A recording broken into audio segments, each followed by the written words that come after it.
Right, we're live? We are live. Awesome. Hello. How is everybody? How are you? Tired. Tired?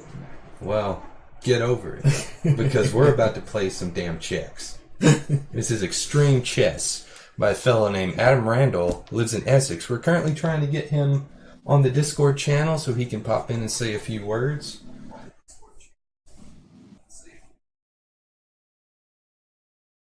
Let me see, I'm getting an echo here. It's probably because I don't have Twitch muted.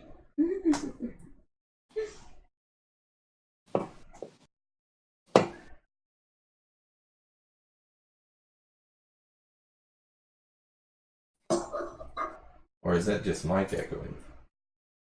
I hope it's not me. It is him. It's you? He needs to have his headphones in. Do you have your headphones in all the way?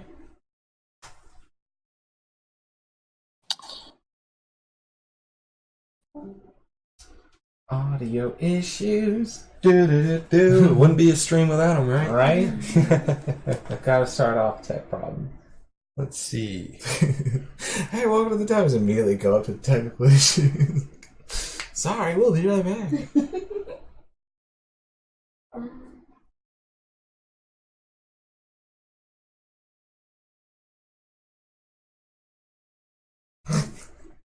I don't think it was me.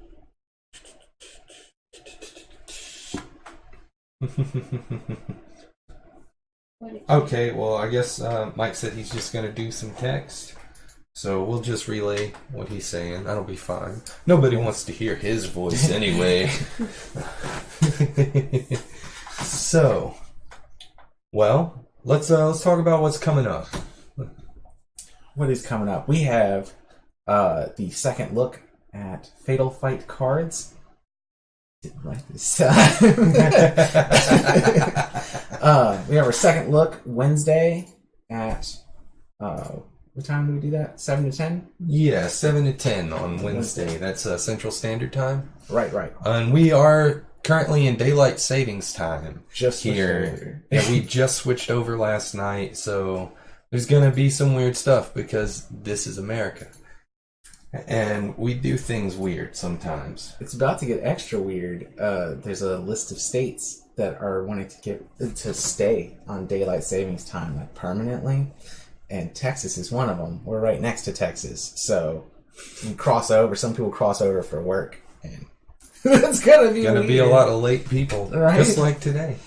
Actually, we're a little early, I guess technically, because we're forward and out. That's true. So cool, we're early. That's cool. So anyway, let's continue here. Adam, if you're currently viewing, could you please join the general voice channel on Discord? This Wednesday we have the second look at Fatal Fight cards. Chris Trunks and his team have been working really hard on this since our last stream last Sunday. The whole squad over there at Void Arts. Yes. They've been working hard and making some awesome looking stuff. They've shown us a few things, and we're very excited about it, and we know they're very excited about it, and we hope you're very excited about it. Excited. In other news, we are soon to be starting a new segment on Fridays, I believe, where we're going to look into less of the indie scene, more into the bigger designer games. Should we tell them yet, or until we get something more concrete? Maybe we shouldn't, but there's something very big in the works. If you follow our Twitter, you may have seen Mike and George put up a screenshot of them preparing to play Roll for the Galaxy. So there should be a segment coming soon. It's not concrete yet, I don't think. So is that our man? Oh, that's Chris. Hello, Chris. Hey guys. Hey. Sorry, I thought you were I didn't realize you were talking about CHEX there.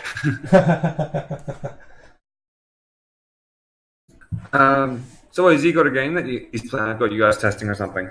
Oh yes, yeah, we're doing the Playtest. Did I say Chris earlier? No.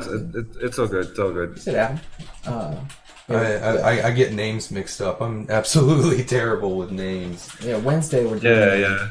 the second look at Fatal Fight cards. Super excited about it. Yeah, would you like to Yes. say something while you're here with us? Well, I've got a lot that I've been doing with the rules, and I've made some changes to the character cards in addition to the ones that I made when I was talking with you guys earlier. I'll show you what's going on with the rules. So I'll just pull up that document. I'm dragging him in. Okay. Hi, Adam. Let's see. Are we having some more mic issues with him?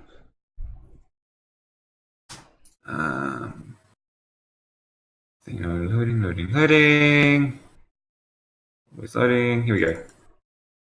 He can hear us. Okay, we cannot hear you, Adam.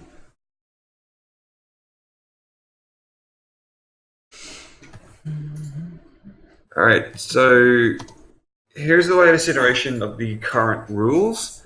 Anything, as stated in the footer in the document, anything within brackets is a testing element. So you guys got a lot of plus stuff to mess around with. Okay. Okay. Yeah. We'll take a look at that. Let's see. So if you go down to the phases and everything like that, it's mainly contained there, so it's all within one space.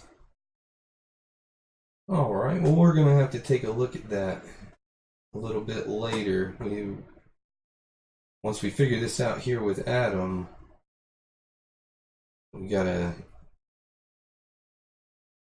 see.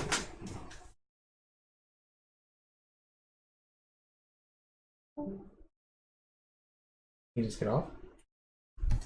See, that was Adam there switching through. But hey, Chris, thanks for stopping in. We gotta figure out these issues here, and Awesome. you know, thanks for giving us that update. Though we're looking so forward to this. Oh, don't worry.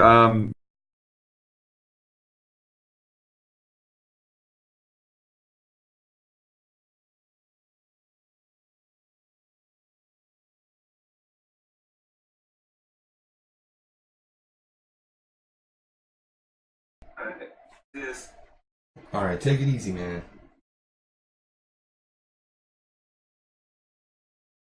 Get a little update there.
There we go. Oh, we're back? Yeah, we're back. Good. Okay. Turns out the solution was unplug it and plug it back in. The beginning of all tech support. All right. So ranks, files, fields. Yes. And when you enter a field, You can choose to occupy either square. all right. We haven't gone through anything else, but is there any other major differences that won't be shown through gameplay? The movement of each of the pieces is it's intuitive, but because of the shape of the board, you end up having a weird spatial relation where Your placement in the fields has an effect on where you can move the next turn.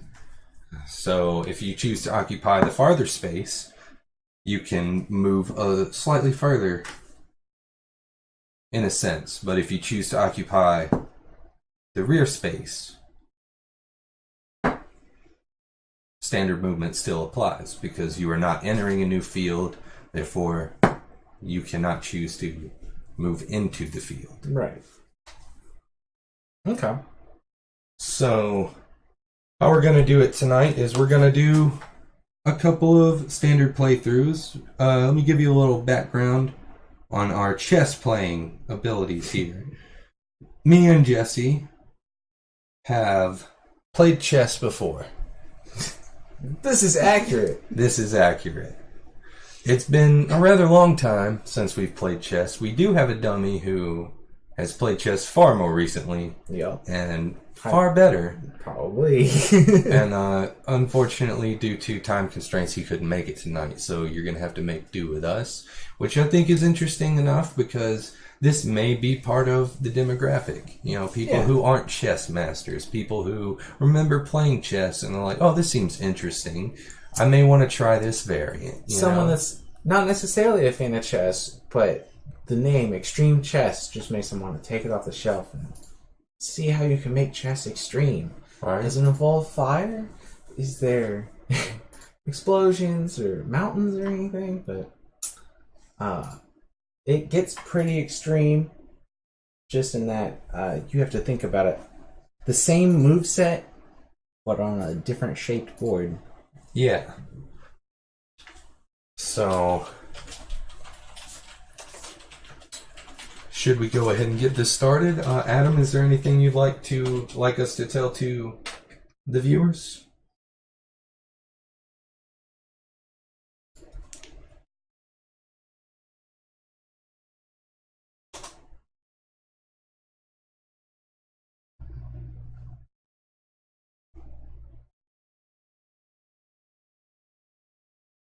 Well, I guess we'll go ahead and start playing. And Adam, feel free to say whatever you feel like saying in the comments section, since weird audio issues. You know, we will. But we will. He's on Twitch, huh? Yeah, he's on Twitch and he's on Discord. But I think because I'm watching Discord. So you're watching Discord. Okay, I'm watching Twitch. Cool. We'll so just either one. Pay attention. All right, so traditional chess fashion, white moves first. And I'm going to show you all how much of a noob I am. And I'm going to move this pawn here. Checkmate. Checkmate. Checks. Sir. Are we doing the clock or are we doing it around? No, we're just going to just play it slow and steady. Just play it slow and steady. We'll get a nice feel for it.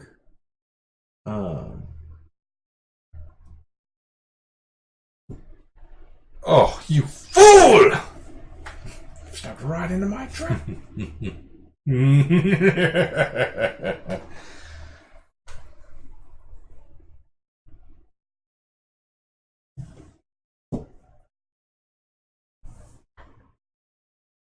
Ew, a bishop.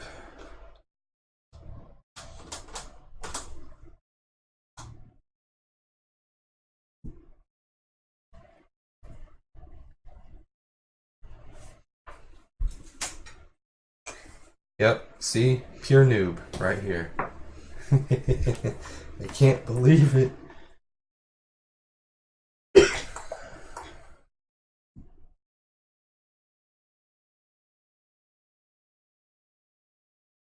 Haha!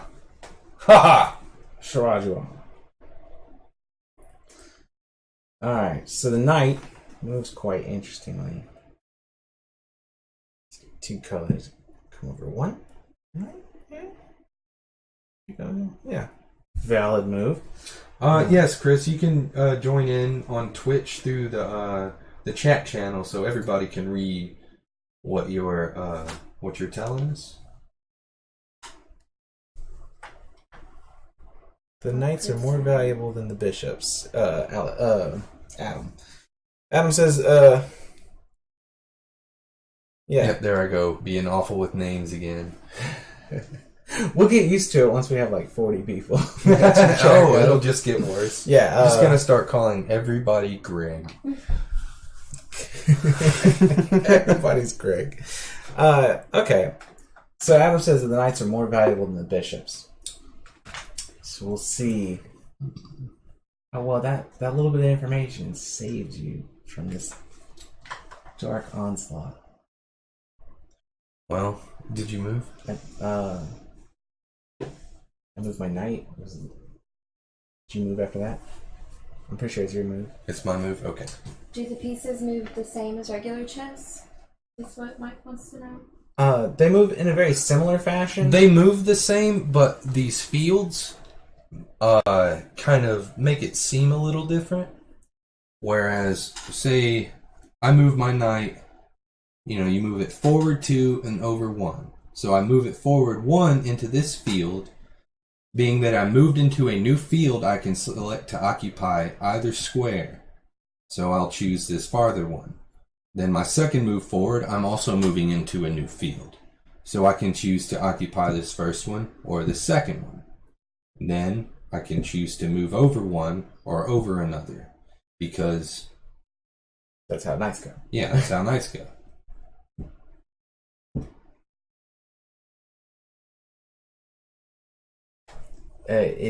You're right. The complications are going to be like when spaces are occupied and you don't get to use that field to its full extent. Taking the forward position is not always going to be the best thing because you may end up being able to block. Exactly.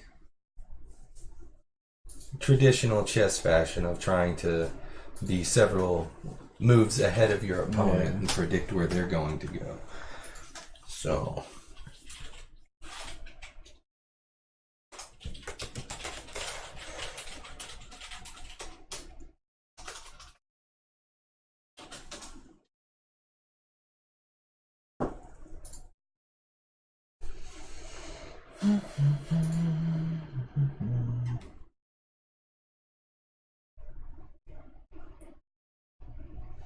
I hope that everybody can see the board well enough. We're currently working on trying to get a mounted overhead camera system for board games. So for now, we hope this works. It looks like it's a bit washed out. Yeah, the glare. In that window? Yeah.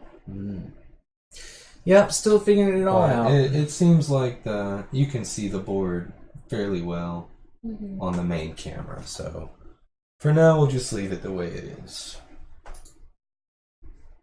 So where do you move, sir? That's a good question. Question I just can't answer right now. I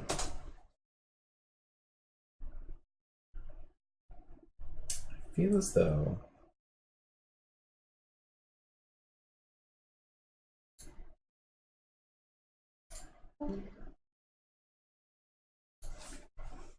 He just moved back into general. Yeah, I could. Never mind. I'll get it. All right. Talk to him. Okay.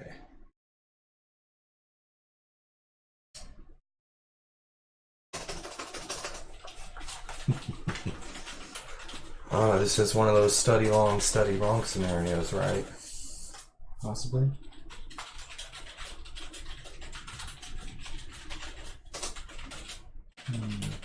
You're not gonna let me pull off the same trick I did while we were practicing. Probably not.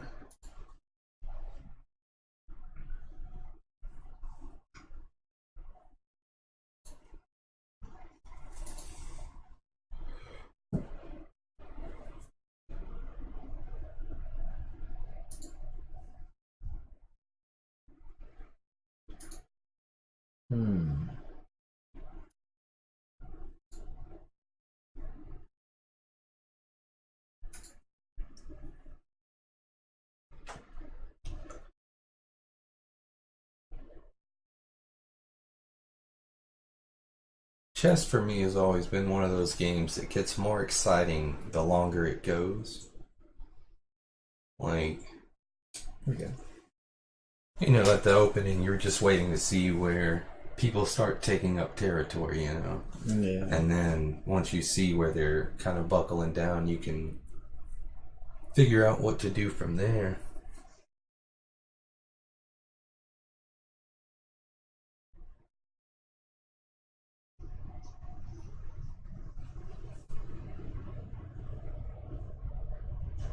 Alright. Your turn. Make your move. Do it.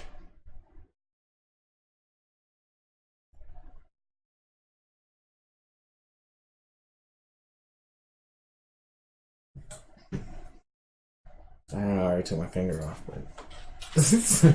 A piece laid is a piece played, sir. Yeah, I'd rather be there. I'm not going to take a forward position in that field. Yeah.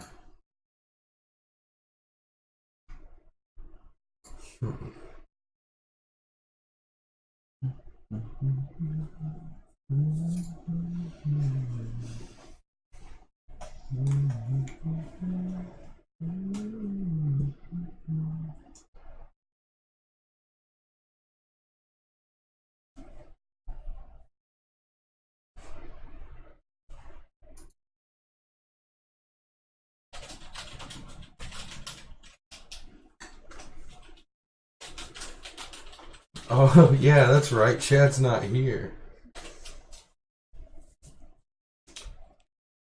Chad, where are you? Where are you? Do-do-do.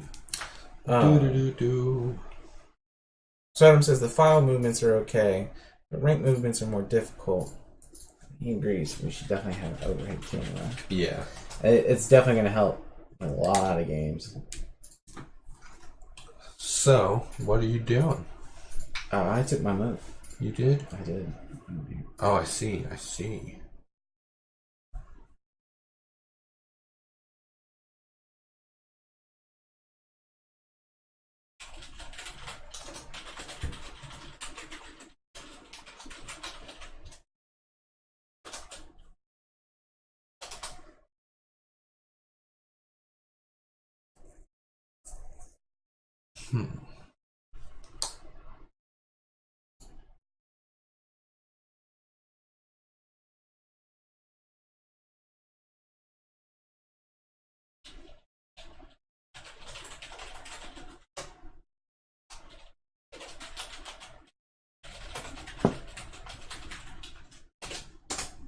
Where'd you go? There? Mm-hmm. Hello. Hello? Oh, Hello? there he is. Hello. The thing is idea how I got here. Oh, man. Yeah, we were worried there for a second that we weren't actually going to have you on here because you do have some lovely stories to tell about this game. I've just been randomly pushing buttons, much like I did. Sometimes that's what it takes. Right. Why you gotta come So in? it's quite weird talking to you over. Because you do have some lovely stories to tell about the game. Okay. You may want to mute the Twitch. Much like I did. Okay, so should I stay on Discord or go to Twitch? Stay on Discord. Okay. You can mute the Twitch stream so you can still There's watch. there's a delay between what I'm watching on Twitch and talking to you on Discord. Yeah, Discord is more real time, so that'll be better for you, for us, and the viewers. Okay, so should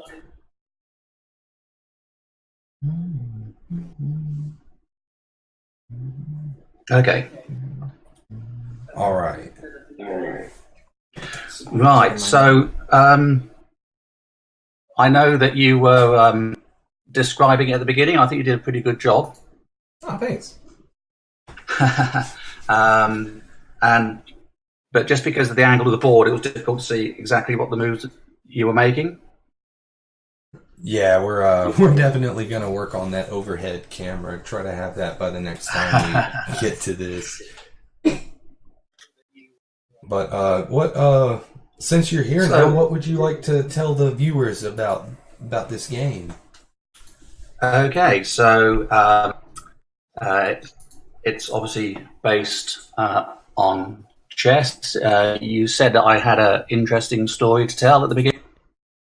Yeah, you were telling me yesterday about how you came up with the idea. Yeah, so I was lucky enough to marry my beautiful wife late last year, and we flew to our honeymoon, and I was waiting in the restroom at the airport, and that pattern that you see on the CHEX board was on the tiles on the floor. And I got to wondering how would chess pieces move on it, and much to the annoyance of my new wife, I spent the rest of the honeymoon designing CHEX. See, most of man's are. great achievements were conceived while waiting to go to the bathroom. Absolutely. It was a eureka moment. So, yeah, following on from what we were discussing last night, I've made a nice little list about the things that could be cool to talk about. Yeah. So, I don't know, just to go through the moves of the pieces might explain how it works a bit better. Okay. Would you like to guide us through that? We can try to do visual demonstrations as you're explaining it. Okay, so I guess if we start with the good old pawns, and you're absolutely right. So at the beginning of the game, a pawn can either move one square or two, yeah? Yes. Mm-hmm. Yeah. So if it moves one square, then hey, that's the end of its movement. If it wants to move two squares, just because of the design of the board, it's naturally going to move into an empty field. And because by doing that, it can decide which of those squares it wants to occupy. So in theory, it can actually move 3 squares at the very beginning of the game. I don't know if the viewers can see what I'm demonstrating, but you can choose to move. Let's see, this one's at starting. Show them with this one. This one? Yeah, it's the closest, and there's nothing obstructing it. So, going one space like that. That's it. Yes, yeah. Or then going... That's perfectly legitimate. Going 2 spaces here, so it enters here, so I could occupy here. Yeah, because it's an empty field. Right. Yeah, and that's the key. That's the key to it. As soon as you realise that if you move into a square, you can do a lot more. And that's why my comment about moves going up files are much easier to understand. Moves going across ranks. So in CHEX, still the basic unit of movement is still the square. But if a piece moves into a pair of squares, i.e. a field, then it can almost treat that field as one unit of movement. So Okay. let's take the bishop, for instance. This guy right Yeah. here. So if it's diagonal, and I know it's not necessarily a true diagonal, it's a kind of a little set of dog legs, isn't it? Yeah, Yeah. yeah. But it's still, as long as it stays on its color, it's following a true diagonal. As long as its path isn't blocked by a piece of its own color, then it can go. If you look at the CHEX instructions, all the way from one end of the board to another. Yeah, if this pesky queen was out of the way. Yeah, so you for can easily instance, take this his pawn. bishop he has right here, down at this bottom white corner, can follow the white diagonal all the way to this white space. It can stop on anyone it chooses. So Yep, long as long as it's all of not the- obstructed.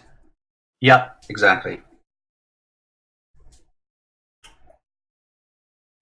I believe it's your move, sir. It's my move. I'm pretty sure. I captured a You A captured knight. my knight.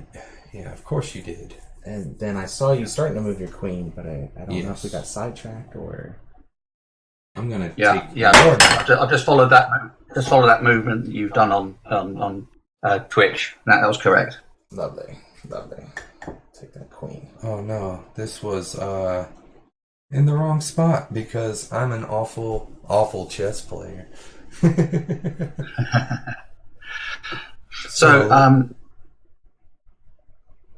So if you took a rook, for instance, on say A1.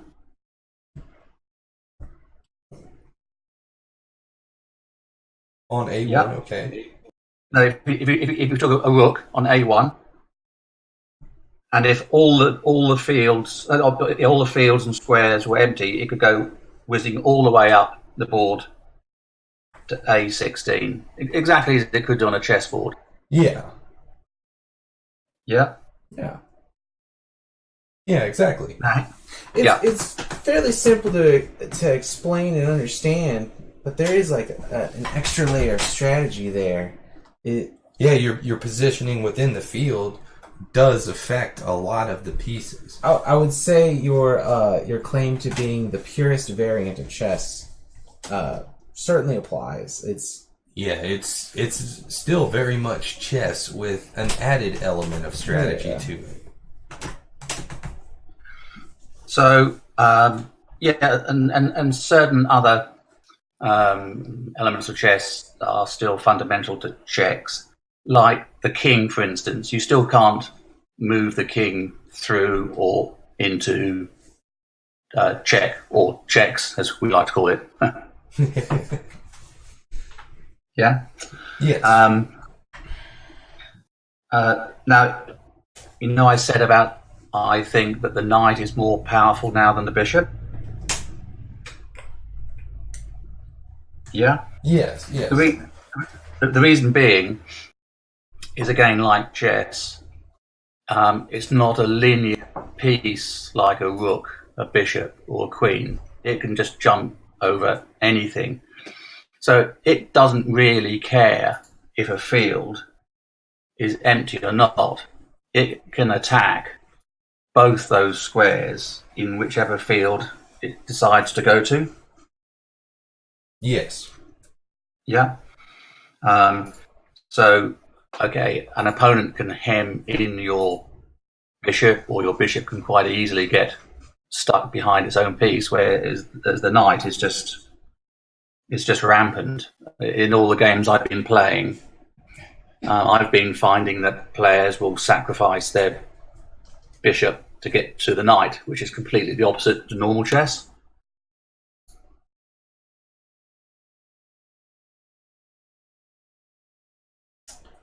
Does that make sense? Yes, absolutely. No, Yeah.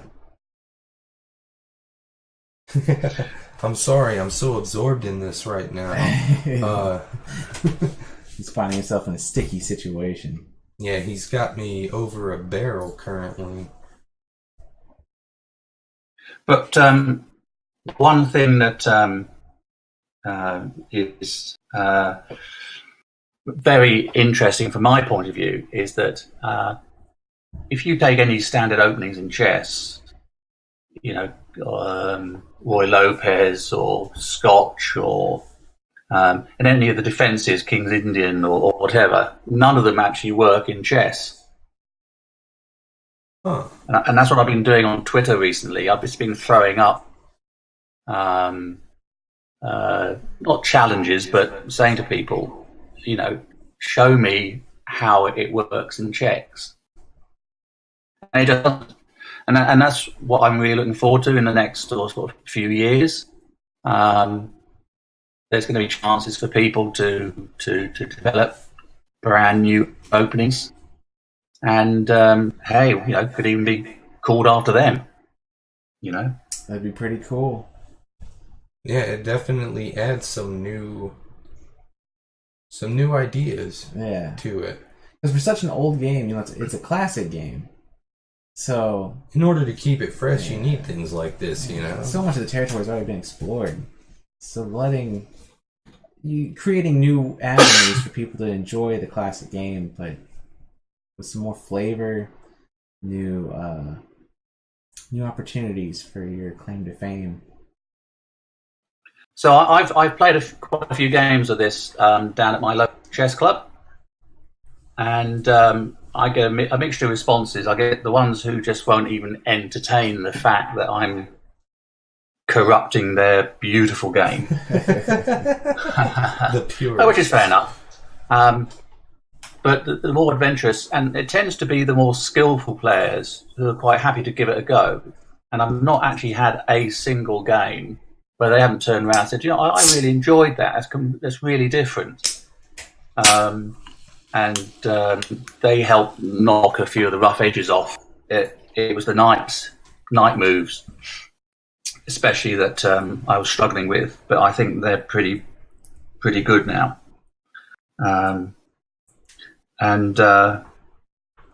But I might be the inventor of this game, but I've lost many more games than I've won. Well, that's always fun whenever you can tell that people are able to understand the guidelines and rules that you put forward when they're able to beat you. Yeah, your rules are rock solid when you consistently lose. Well, like I say, I think you just need a couple of eureka moments. One is understanding how fields work, and you'll see on the. I can see it next to your arm, the rules. But if you have a look at the key, and I've got squares, diamonds, circles, and they illustrate what that particular piece can do in that particular square. So if you take the rook, for instance, certain moves it can do across its rank. It can either pass, occupy, or attack. But if it goes into an empty field, it can decide to occupy the other square. But if there's a piece in the other square, it can't attack it. Right. Yeah, precisely. And that follows something which I've got called intended move. So if it's travelling along a rank, it's got to stay on that rank unless it enters a field that's empty. Now that you can see on the website. That's not on the concise rules that I sent you. Right. Yeah, I was looking at the website a little bit earlier to kind of... Which, viewers, go check out the website. It has a lot of really good information, some specific things that you might have questions about, and that's extremechess.co.uk. Can we post up a link? Yeah, we should be able to post up a link to that. Cool. I already did it. You did? Awesome. We have the best moderator. But we don't have... Now, the other thing is that, which is brand new to CHEX, which doesn't feature at all in chess, is dual occupancy. And the nearest I can put it as into chess is like you could have two pieces on the same coloured square. Now, how that works in CHEX is that, of course, you've got a pair of squares the same colour. Exactly. So dual occupancy means that you could have, say, on a pair of black squares, you could have a white queen and next to it a white rook. Now, some of those combinations of dual occupancy can be really, really powerful as a combination, but it does limit the individual piece's own power because each piece is slightly blocking the movement of the other piece. Okay. Can you come up with some interesting teams? Yeah. All right. Now, you can have dual occupancy of two pieces, but of opposing colours, and that might sound a bit weird, but logically it's not. So if on one of the, say, black squares, you had a rook, and then you the opponent put a knight into the other square, it might not actually want to take the rook. It might just want to block its path, or say you move a pawn up. No one said I was going to do that. So strategically, that adds quite a big layer on top of normal chess, the ability to be able to sort of block things. Thanks.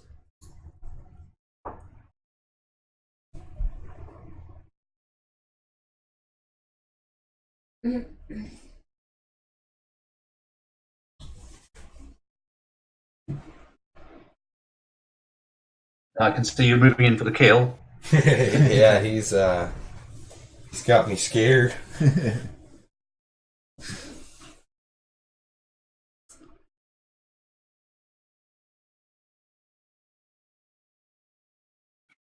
So while you're playing, can I just chat around sort of the general things that I'm sort of hoping to get out of you guys being involved and helping me get this game out there?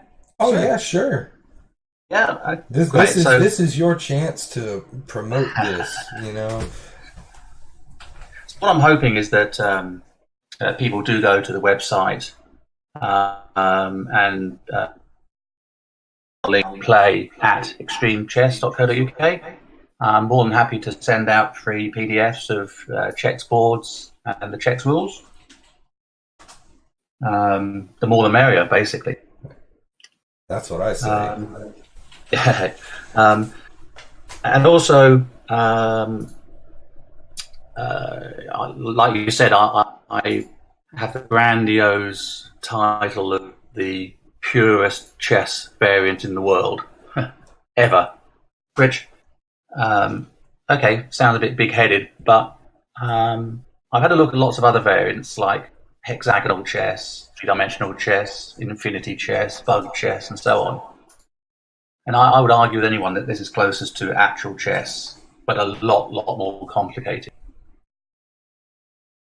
Yeah, I personally haven't played many chess variants, but I would say that while I'm playing this, I still feel like I'm playing chess, even though, like we mentioned earlier, it has this added element of spacing. Well, I put up on Twitter today that I didn't think that blitz checks would be something that people could play probably within the next couple of years, because blitz chess, you get some of the top GMs playing it, and their hands move so fast. It's just like, you can't keep up with the game. Their brains move so fast. But that's different with checks. There's so many variables. And I'd really like to get a chess engine, work with someone or some company to get a chess engine on this, because I really think a human would find it really, really difficult to beat a machine on this game. the famous Kasparov when he played, was it Deep Blue? Yeah. Oh yeah, Yeah.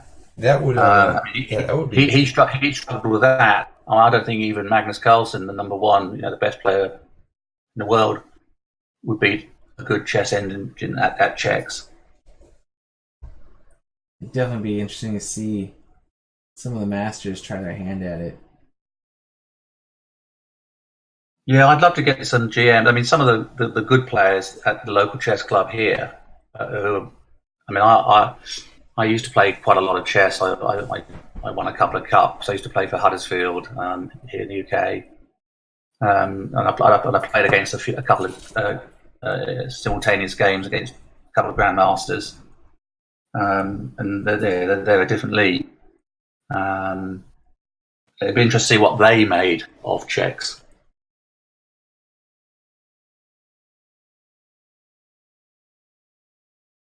Oh, absolutely.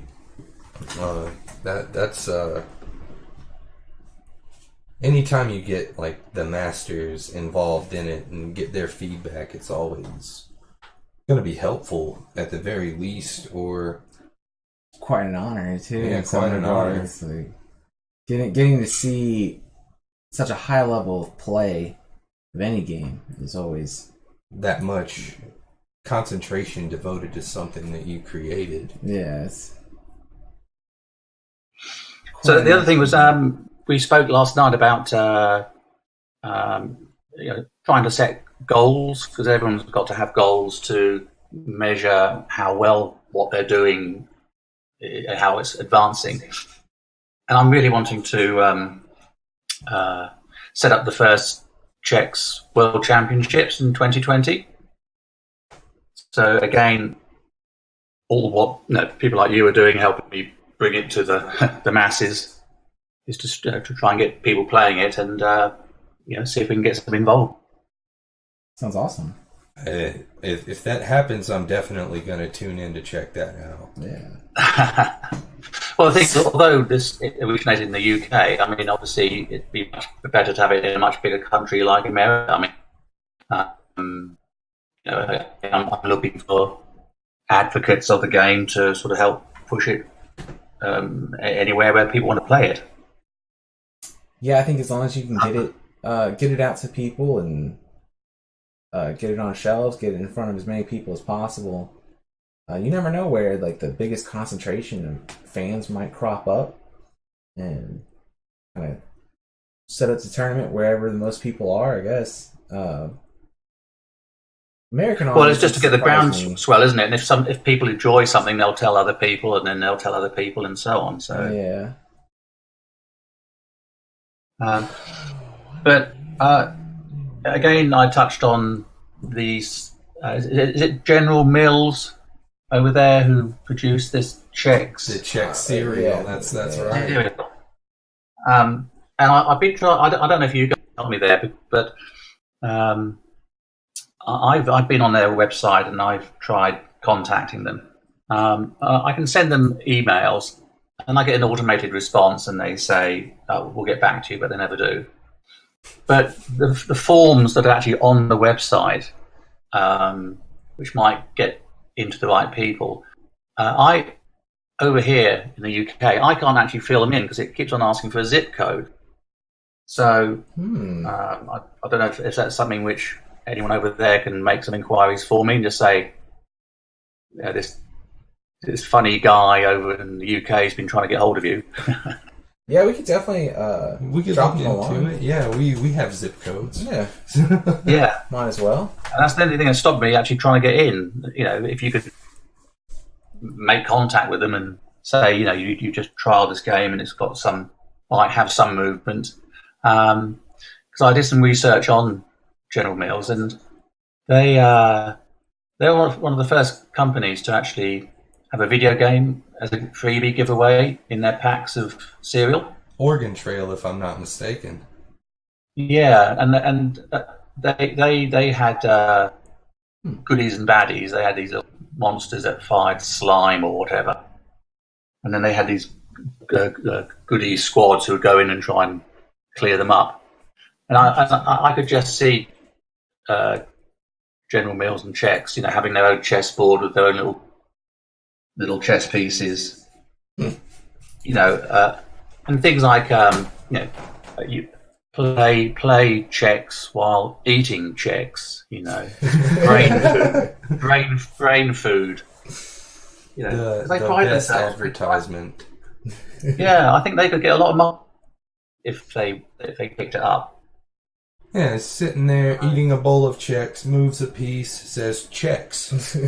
Exactly. Yeah. there's your 30-second spot right there. Right. Concise, to the point. Yeah, I mean, I could see all the little CHEX pieces with their little slime monsters. You become collectibles.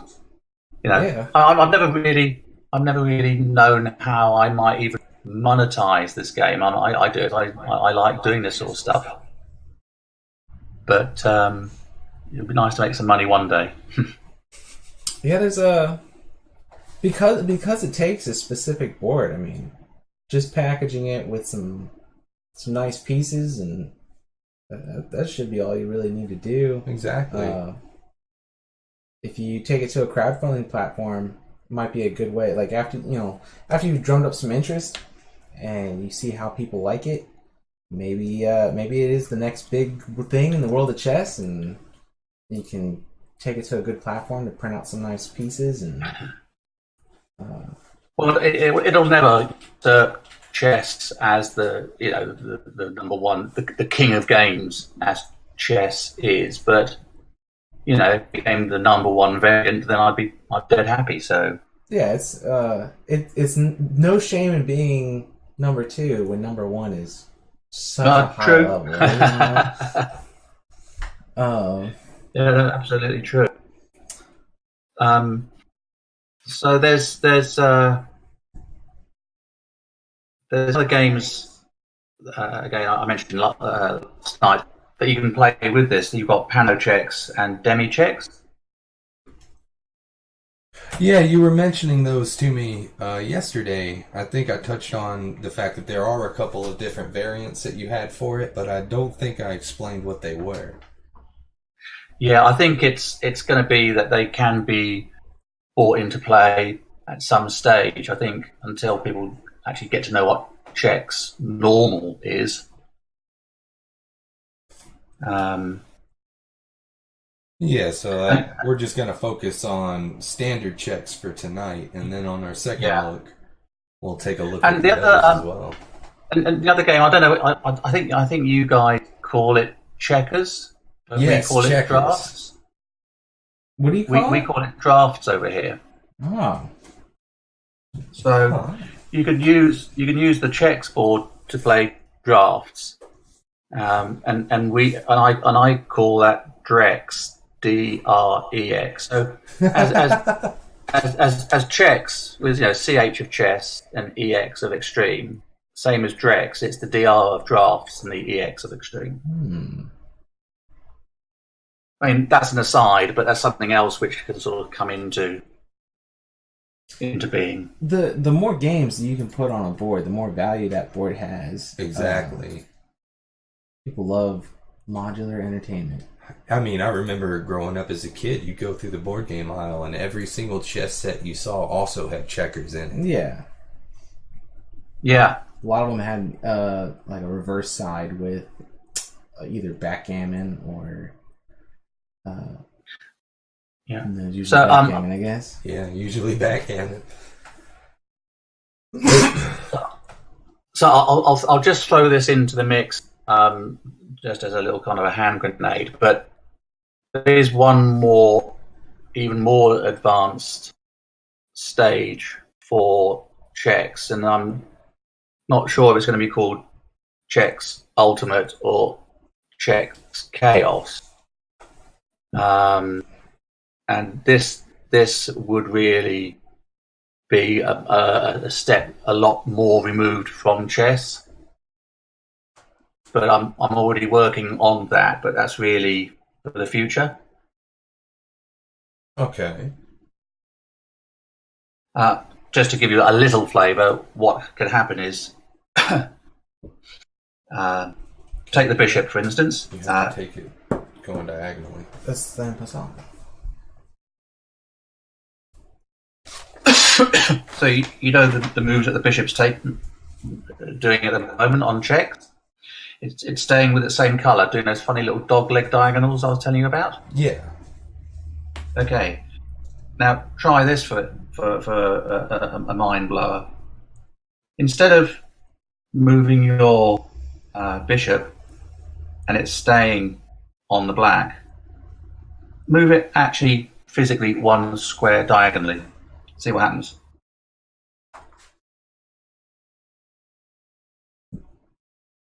The one square?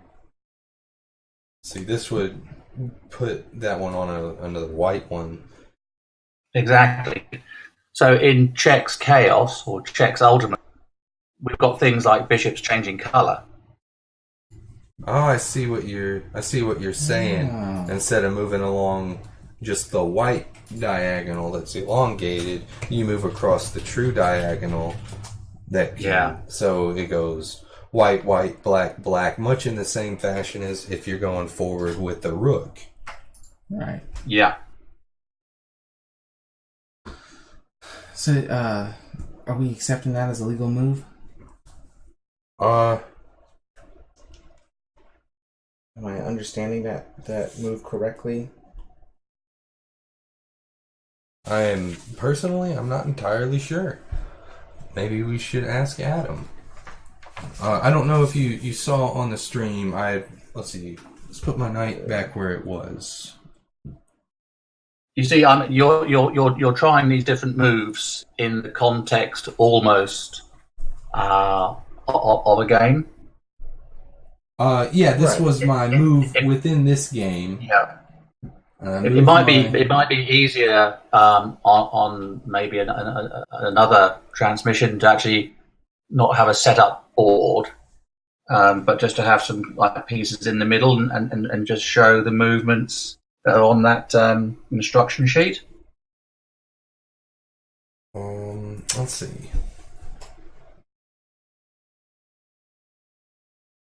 Oh.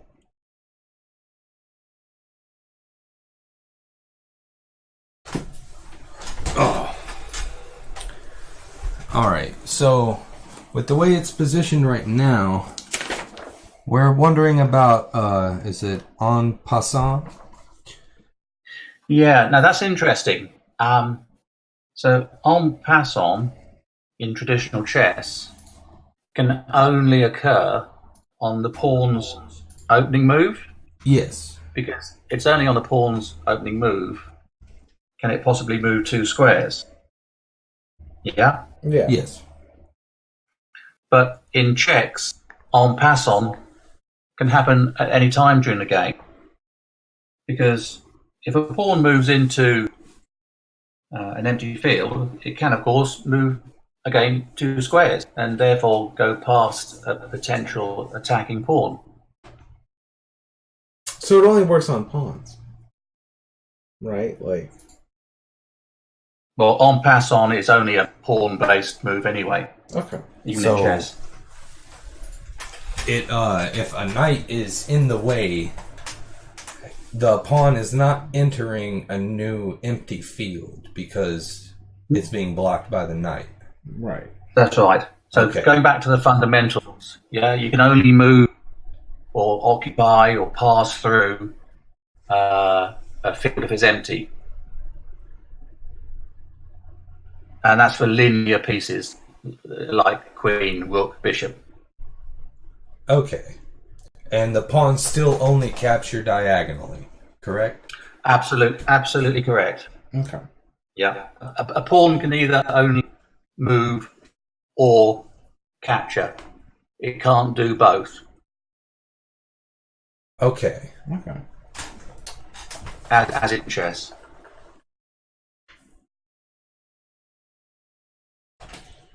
So, okay, yeah, I see now.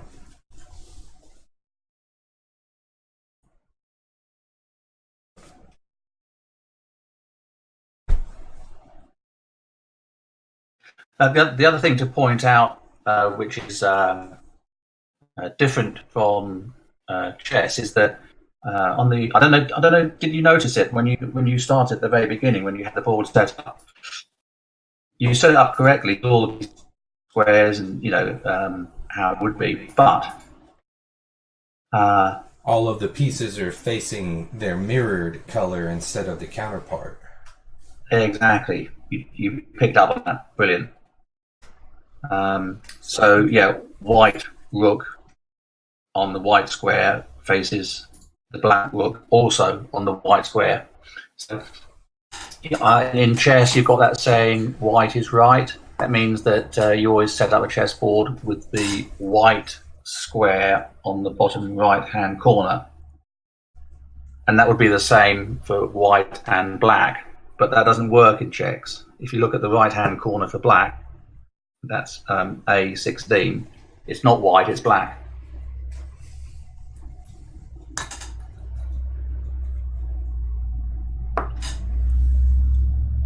That's right. Yeah.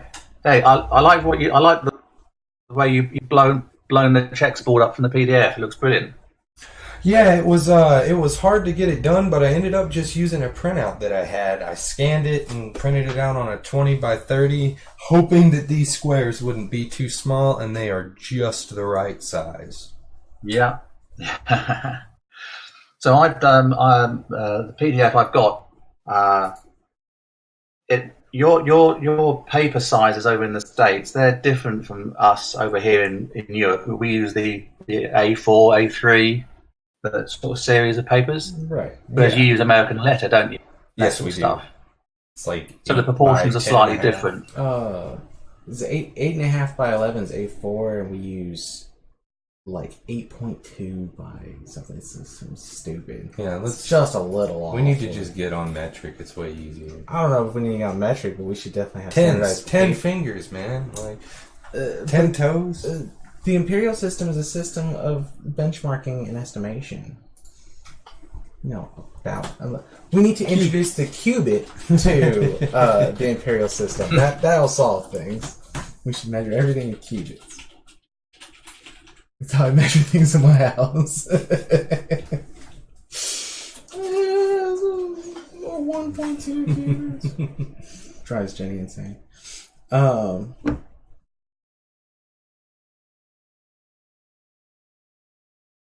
Yeah, so hello? Yes. Yeah. So I found that going back to our sizes of paper, when we write a letter to someone, we normally print it on an A4 sheet, and then the next size up for us is A3. So I found printing a PDF on an A3 sheet of paper. Then that you could use a travel set of chess pieces to play. If you want to use a full-size set of chess pieces, then you've got to do what you've done. Yeah. Like this, for instance. If I would have had smaller chess pieces, I would have used those, but I like these nifty little Renaissance. Yeah. Oh, I don't care about your knight. Get out of here. They technically all belong to you, but alright. How do you find playing chess on the board that is twice as long as opposed to a conventional square board? Have you found that to be problematical? I think that at this size, it's not really an issue because it's no bigger than, say, a Risk board or a Monopoly board or something like that. Just a little longer. But, I mean, I could still... It's within arm's reach, even at the farthest squares. Yeah.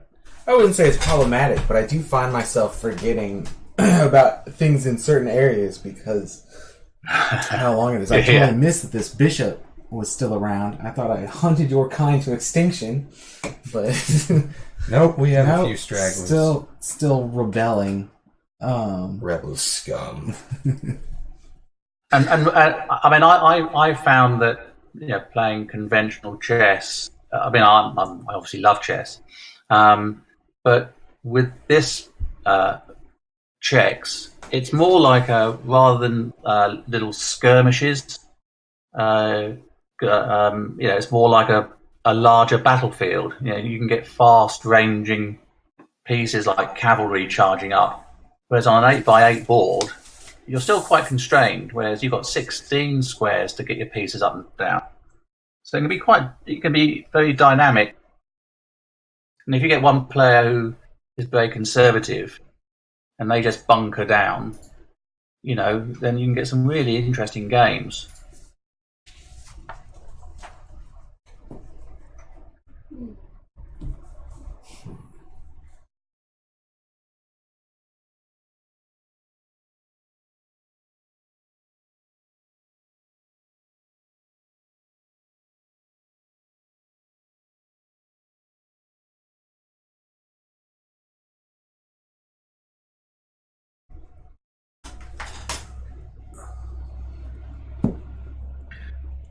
Check. No, it's not check, it's CHEX. CHEX. Yes. Yes, it is. You're in danger from my knight. Can the knight move that way? Yes. Remember, a knight always has to go to a square of the opposite colour that it left. Right. Oh, it always has to go to a square the opposite color of what it left? Yeah. Yeah. Well, it's on black. Yeah. Have a look on the.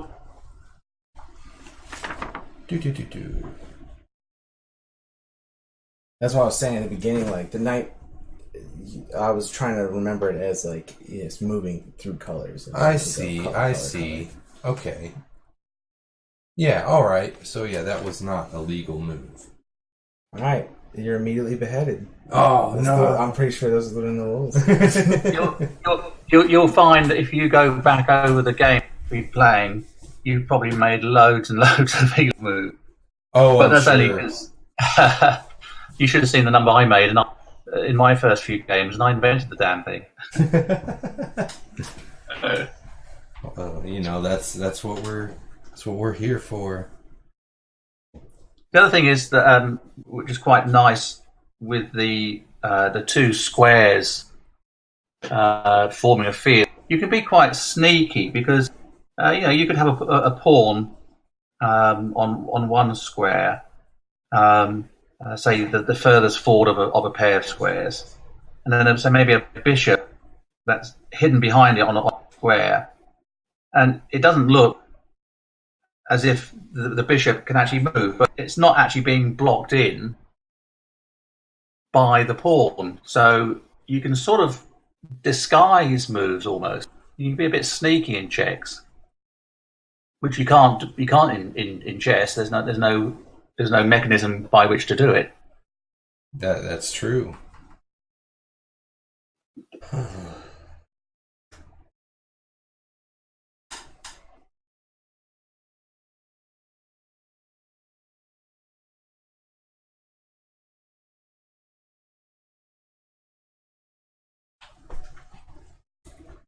There. Sounding the retreat already.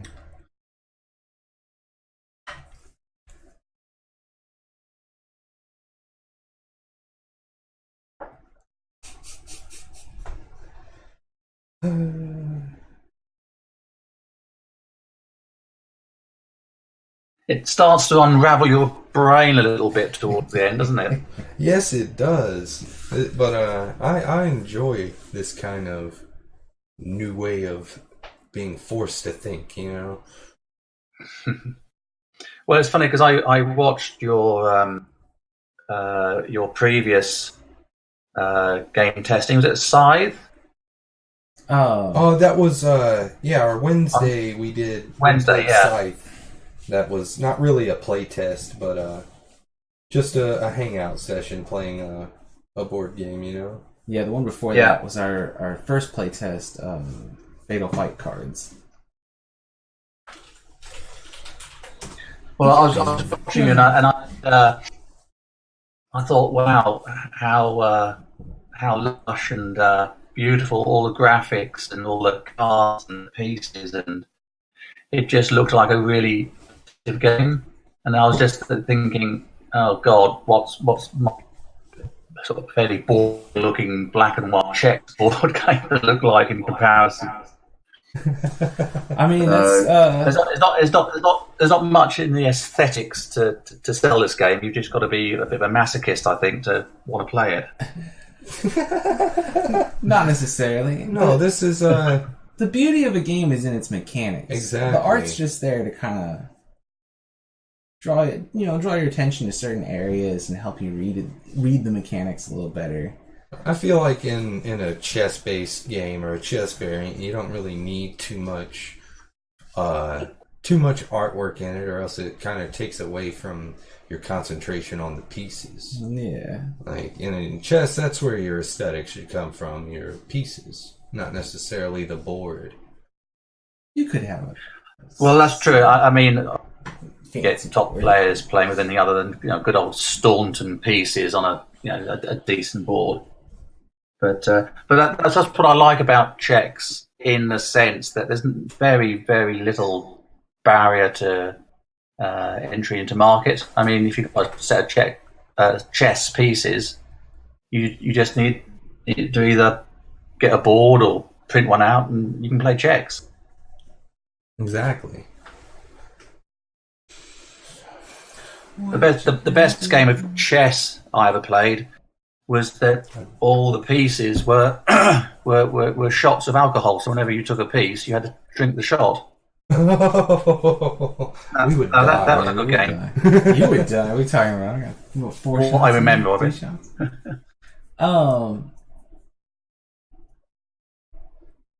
That's where that king was. You didn't move it.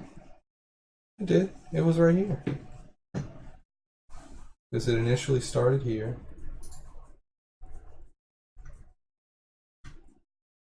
Rewind the stream. Where was that? I swear that king's been there. Well, you know what? Here's what I'm gonna do. I'm gonna give this one to you, so we can start fresh. Okay. We're gonna be doing speed checks. Let's play through another regular game. Now that we've gotten a few of the specifics, a little bit more down. Yeah, a little bit more ironed out. Let's give it another shot. Can you get an overhead better shot so I can see it more easily? Or? We don't have the equipment for it yet. Not currently. Okay. By the time we get to the next stream, though, we will. Because this is kind of difficult to deal with. They're opposing or they're mirrored? They're mirrored. They're mirrored. Right. Because I kept casting queenside. Yeah, you might want these. Yeah, I would prefer to have those.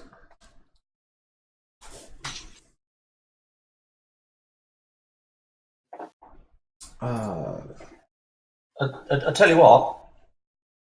What's up? All right. I was going to say, if you want to set up another game, I'm going to set up a CHEX board here, and if you give me the notation of the pieces to move, I'll try to follow you here. Okay. Yeah. How would you feel about taking a little bit of a break so he can set up a board? And We'll go get something to drink, have a refreshment, and allow you to get your board set up, and then we'll come back. Yeah. And that'll actually be really good, calling out moves just like they do in professional settings and competitive. Exactly. Horsey It'll be a good test of me to be a kind of an arbiter as well. So what we're planning to do with this one is play a standard game, try to get all the way through it, and after we do that, we're going to have a speed round. That's why we have the clock here. So I'm going to try to beat his time and win. And he's going to fail miserably on both cards. Probably so, but I want the title of One True Dummy this week. So you've already got one win under your belt. Yep. I'll have to keep a tally of who's been the one So, who's made the most. in order to achieve this dream, I'm going to have to win these next two. But we will be right back. And There's a BRB screen, so if you want to come throw it up, because I don't know how to do it. Yeah, Mike made it. yeah, I don't know where it is. You put it up and everything. I don't know how to. Oh, use the okay. screen and put it up. All right. Well, we will return very shortly.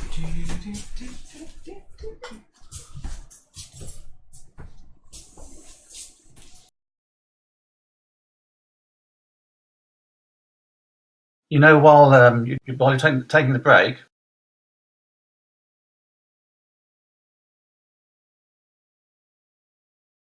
yeah, I was just going to say, while you're in the break, you know the monitor at the back. Just try turning it off for a second.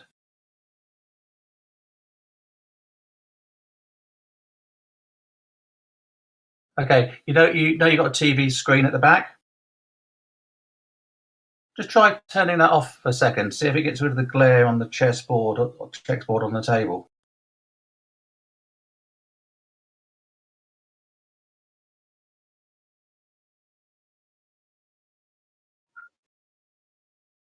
No, not the laptop. On my screen that I'm viewing, you've got like a little mini screen at the top.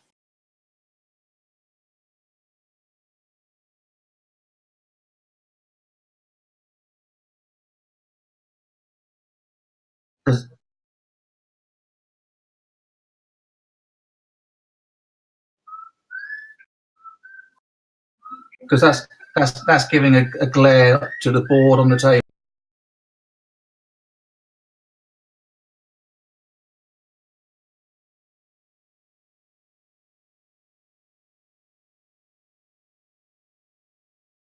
You got you've got a spread or something. You've got like a thing just to drape over it to see if it helps the glare.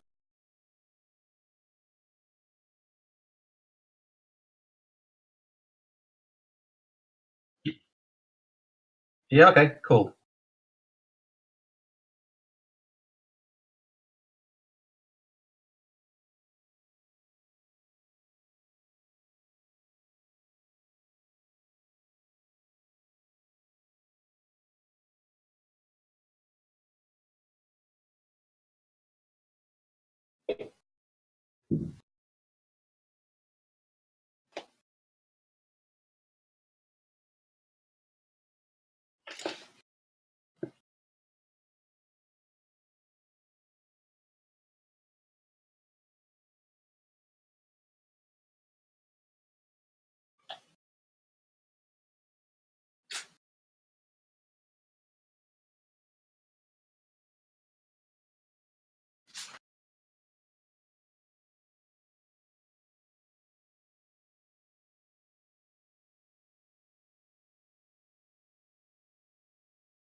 Yeah. All Just just put your hand over the front of that camera for a second, can you?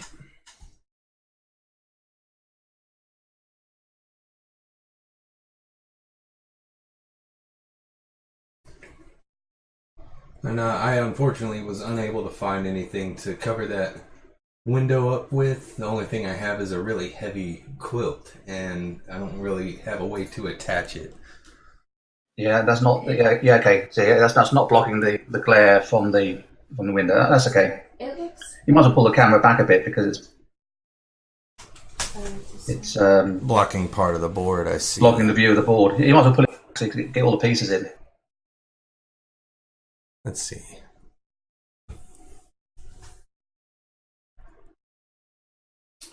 You know what we could do is we could set up something on the end of this table. Yeah, or put it up higher. Yeah. You got anything else to raise this camera? Without blocking that camera? Not without blocking the board. The problem is the glare coming from that. Right. Let's see.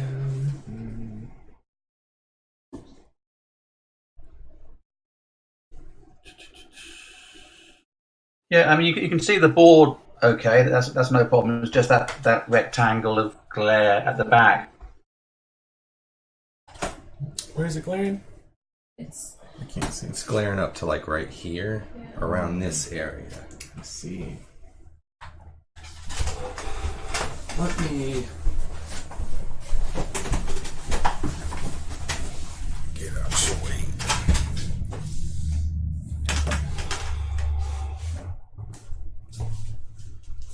That's it. Yeah, that's it. That's what you just described there just a few seconds ago. That's it. That'll do.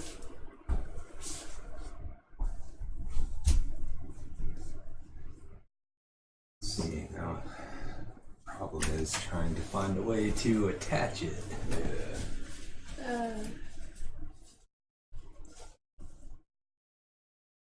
Do you have old stuff out? What? 3/6. No, there you go. What you've just been doing looks much better. It's up there. Got nails. Oh, do you want to nail your blanket?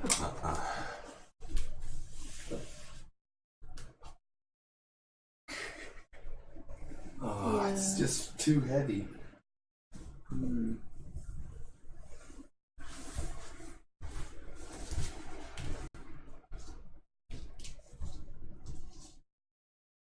No, let's try this one other thing.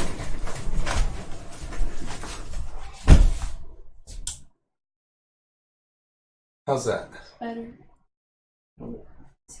Yeah, it's better. Do we have a focus for that one instead of the white one? Or one of the black ones? No.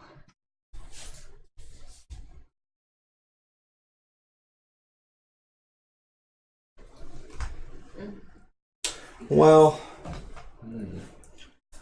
If you could stand something where the clock is, that's a bit higher, because the clock is casting a shadow on the board.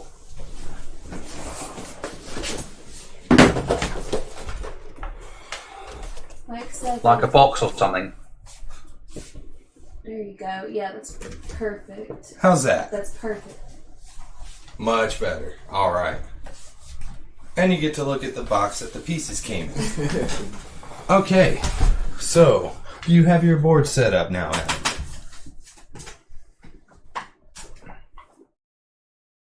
Adam. Bingo. Just seeing what you've done. Alright.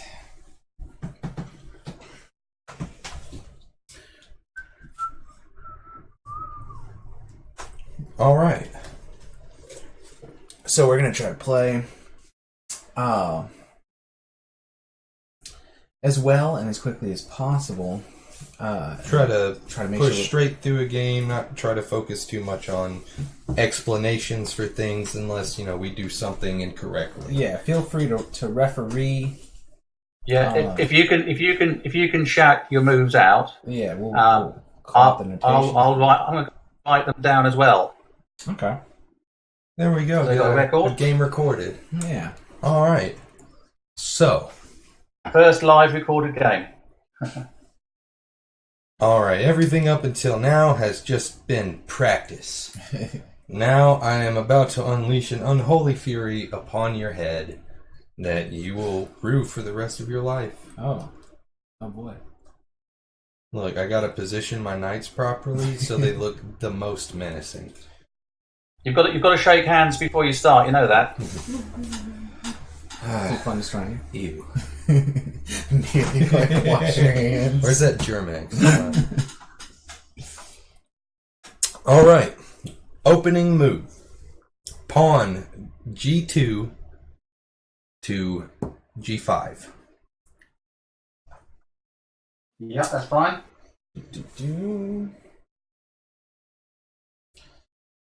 Oh. I'm gonna do pawn from E15 to E12. Which one? Which was that? E15 to E12. E. Okay. Yeah. Yeah. Cool. Knight G1 to F5. Knight to F5. Yep. That's fine.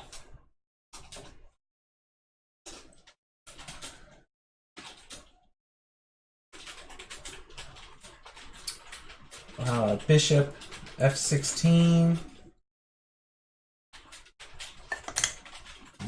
to C10.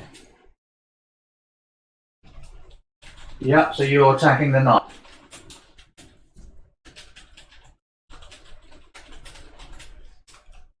Bishop F1 to G3. Yeah. You're protecting the. Protecting the knight. Yeah.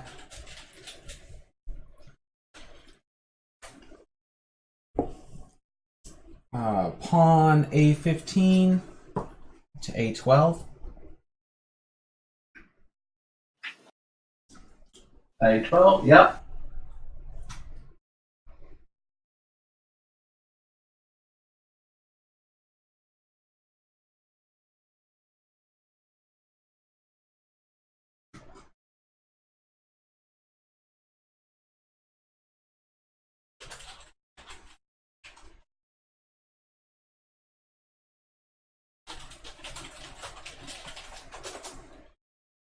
Knight F5 to H6. To H6. Yes, H6.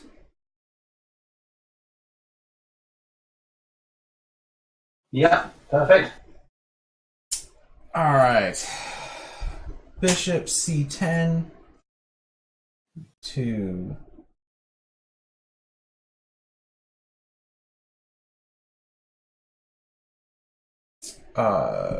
D12.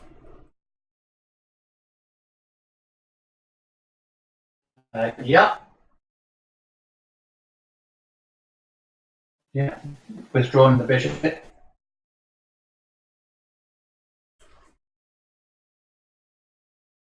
Pawn D2 to D5. Yeah. D5. Yeah.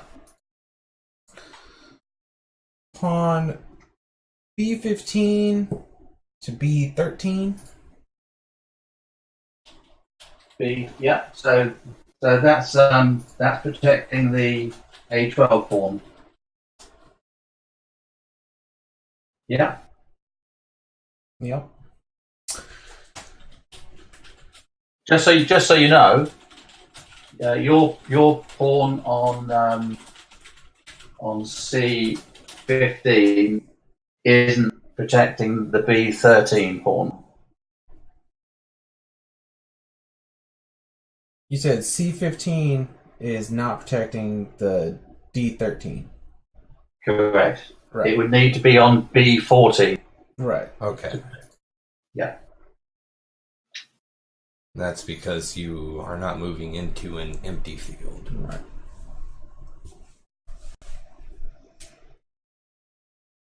Okay. Queen D1 to D4. Hold on. Which piece again? Queen D1 to D4. How you move queen? Just straighten a line. Well, you've got you're moving your queen, which is on D1, yeah. Yes. But you've still got pawns on C2, D2, and E2. I shouldn't have one on D2. That was my last move. Pawn D2 to D5. Oh, sorry, I thought you said B. I misheard. Okay, so that was D5. Okay. Yes. I'm sorry. We should try to use No, that's fine.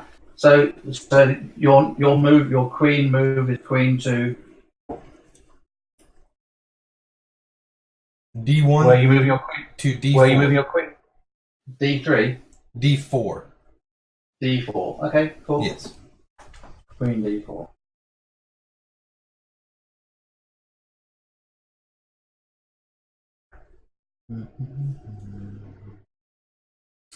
Rook A16 to A13. A16 to A13. Yeah.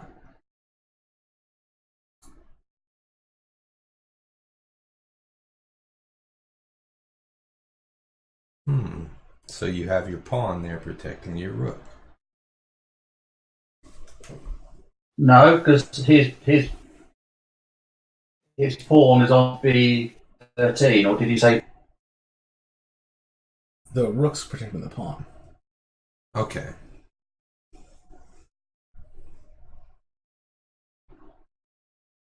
So at the moment, the rook is being protected by the black knight on B16. Yes. And also the bishop is protecting the rook. The pawn on B15 is blocking the bishop, isn't it? So, okay, I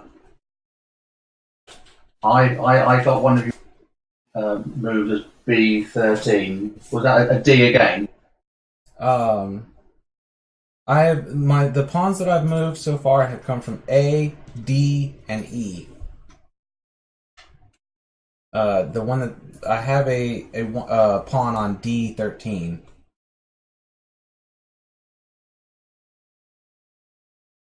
So you've got what you did: one pawn move to 12, one pawn move to A12, and one pawn to B13. To D as in David. As in bucket? As in David. David. Right, sorry, my fault. Right, I've amended that. Thank you.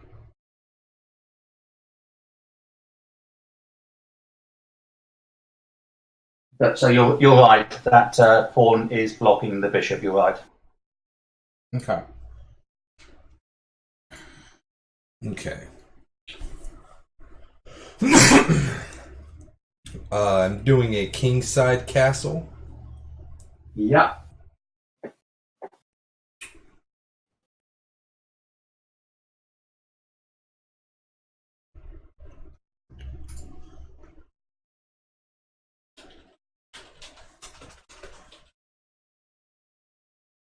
White's got some good open lines for his bishop at the moment.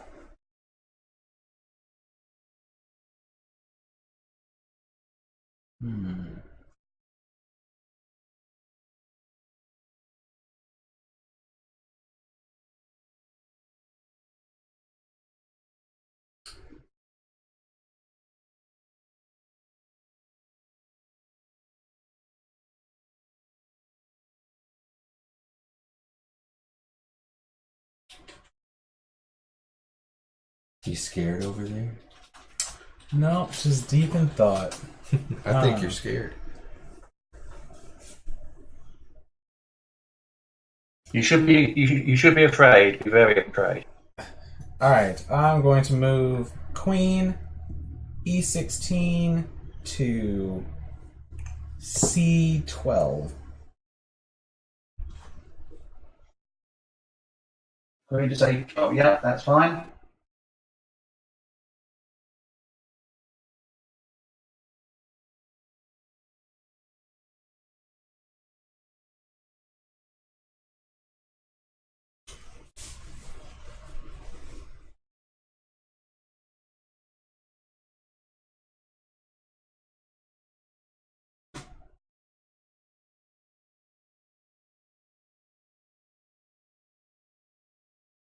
Queen B4 to C4.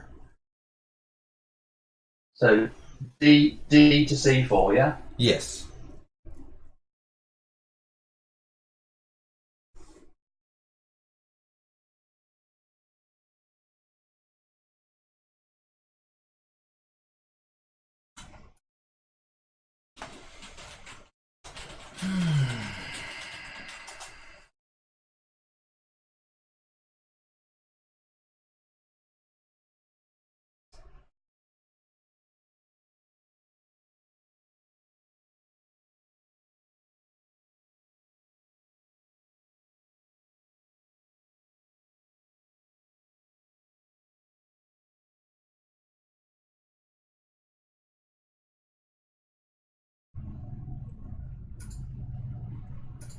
Really don't feel like trading queens. I know you don't. Oh.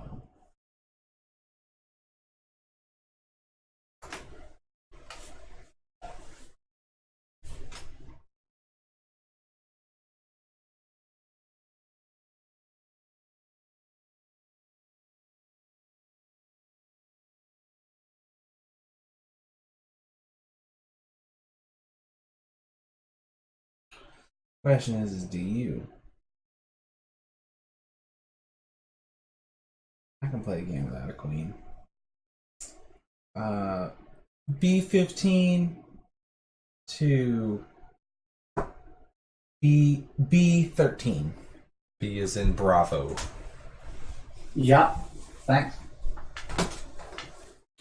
To where? B13. B13. Just hold on a second. Can I ask you a question? Okay. With your queen, why didn't you take G5?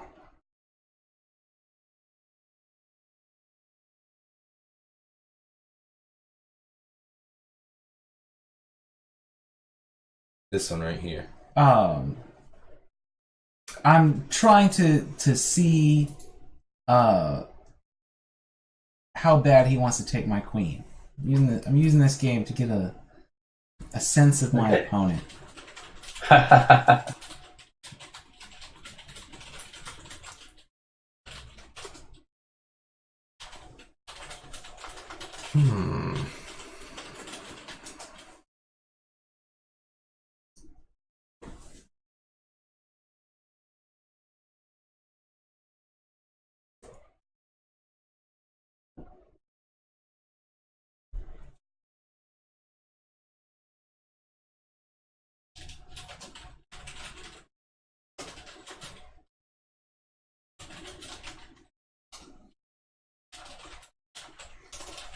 Bishop C1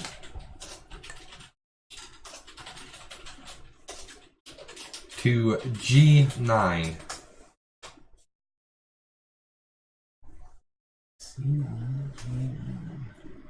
Okay. Bishop to G9, okay?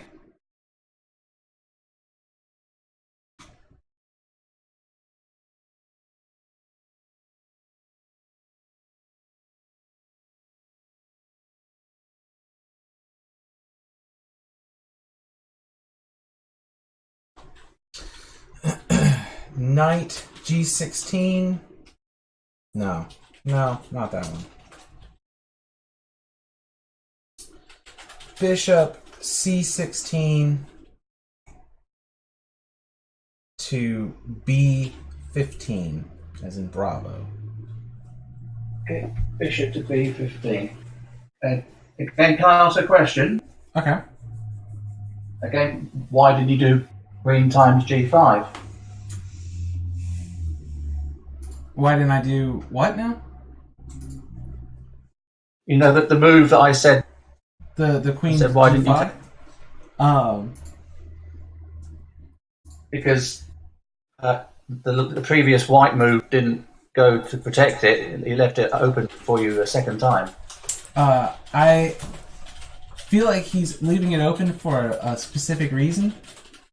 Okay. We'll see.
Pawn f2 to f4. Yeah, that shores that up a bit.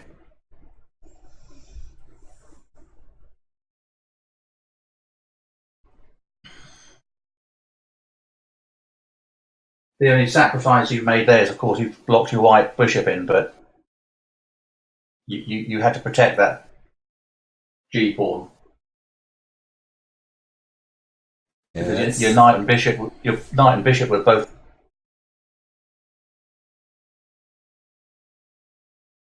Yeah, I'm fine with that for now.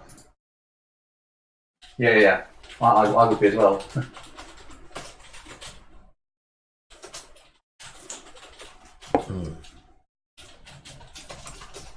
What's that brain of yours thinking about there?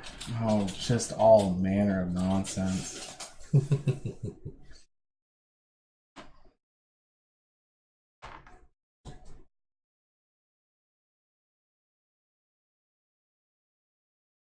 I think your cat's got the right. Your cat's got the right idea. I mean, quick nap. That's her favorite thing: naps and plays.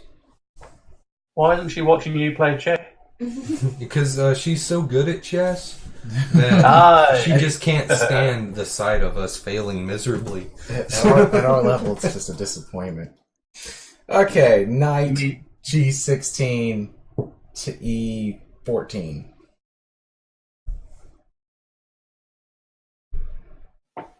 Yeah, that's a good move.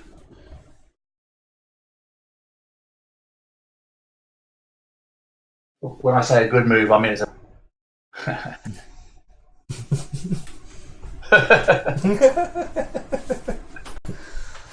I'm alright, time to make some more good moves.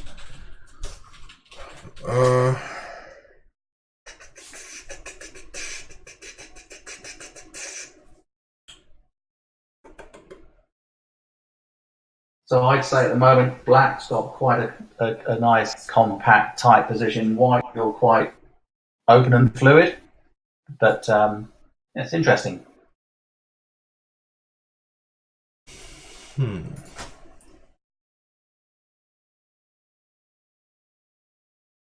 Pawn a2 to a5. A2 to A5. Okay. I'm going to castle queenside. Got you a nice little meat shield there. Yeah. So you've got your on E16. Yeah. I've got what now? The rook? Sorry, did you say you're casting queen side? Yeah. So the rook should be E16? Yeah. Okay. Is that right? Yeah. Okay, cool.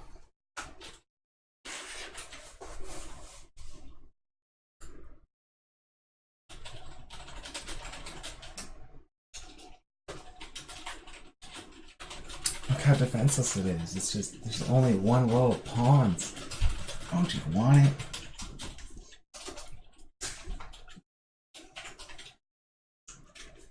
Pawn B5 to D6. Can you say that move again? Pawn D as in Delta 5 to Delta 6. E6. Okay. Delta Can I Delta can I ask a question? Okay, Yeah. go ahead. With your queen, why didn't you take H15? H15. You got the threat of mate. I see what you mean there.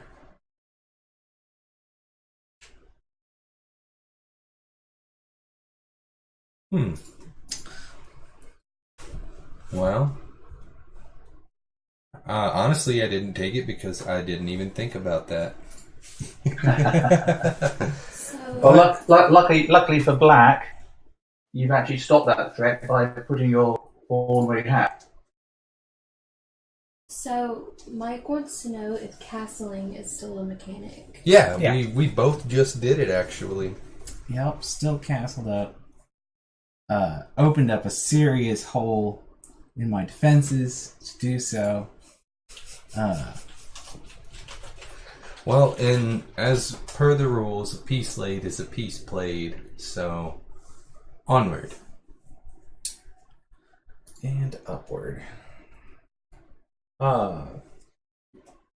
Bravo 16 to C13.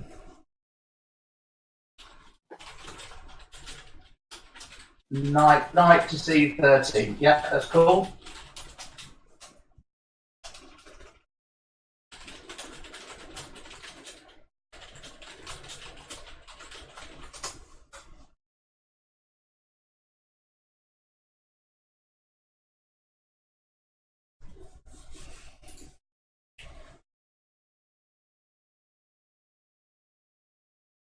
Knight, Bravo 1 to A4.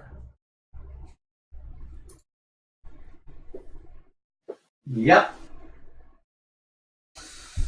Pawn A12 to A10. A10. Yep, that's good.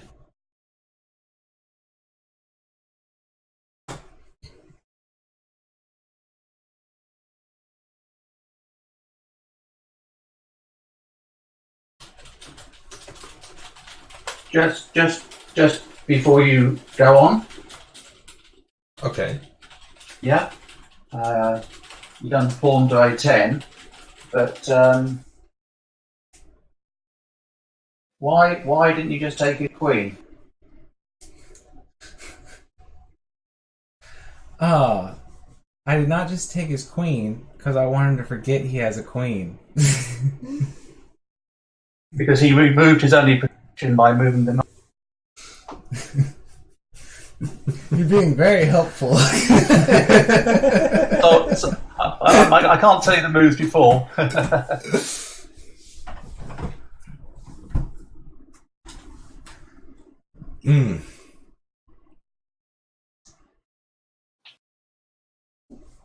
Well, since that's been brought up. Yes, since that's been brought up. Sorry. Bravo 2, pawn to Bravo 3. B3, okay.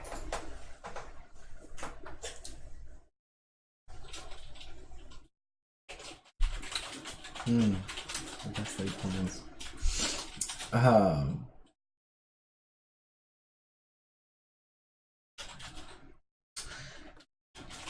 Rook A13 to A11.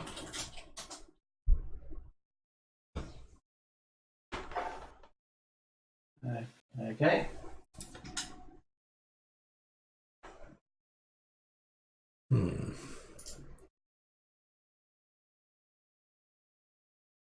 Looks a nasty little move.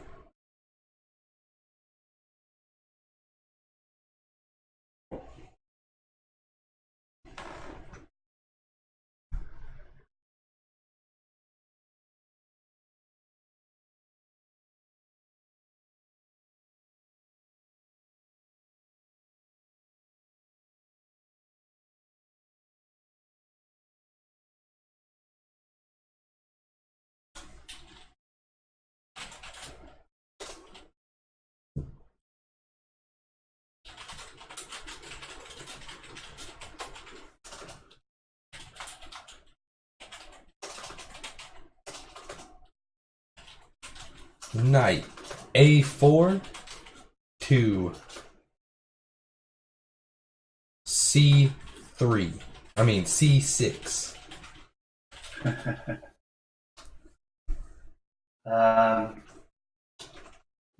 Just knight to C6. Yeah.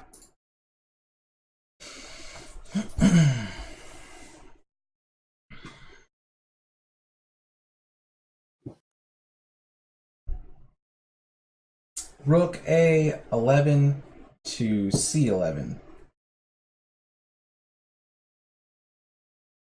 Yeah, that's the move I thought you.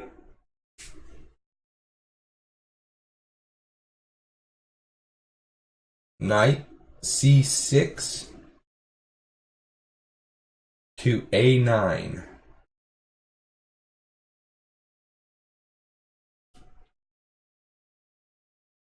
A9. To A9. Yep.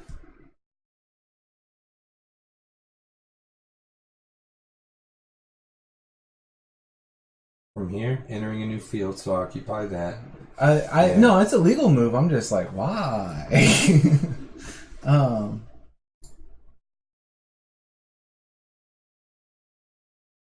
Okay, Nito Benito.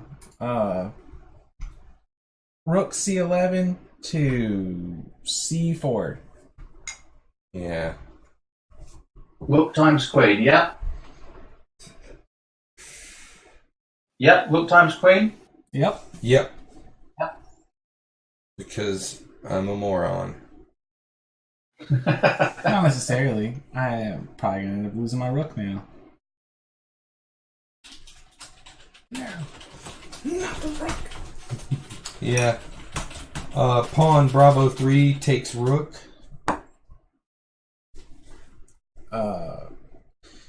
Queen C12 takes knight A9. Queen times A9. Yep.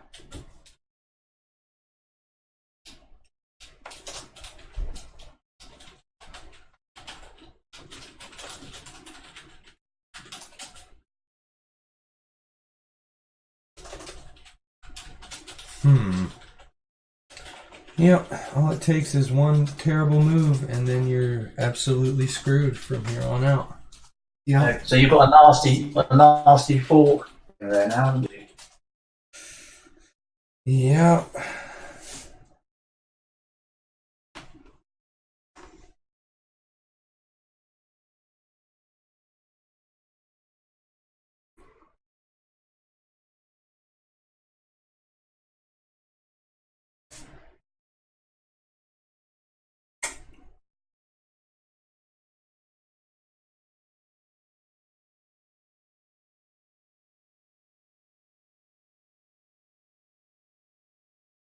Rook A1 to A4.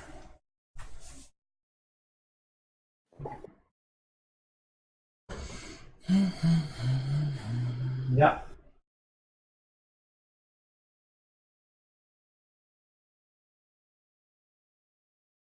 Bishop B15 to A12. Say that again. Bishop on. Bravo 15 to A12. What was the piece again? To Bishop. What was its starting position? Bravo 15. Bravo 15. Okay. Hold on a second.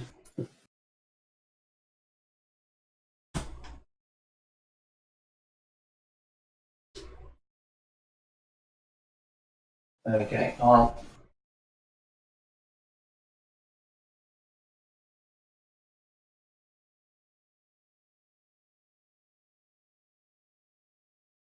Okay. Bishop on B15 is going to... You cut out there. What did you say? So the bishop on B15 Yeah. is going to... A12. Okay, yeah. Bishop to A12. Again, can I ask another question? Sure. Why didn't you take the other bishop on G9? He's fine where he is right now. Hey?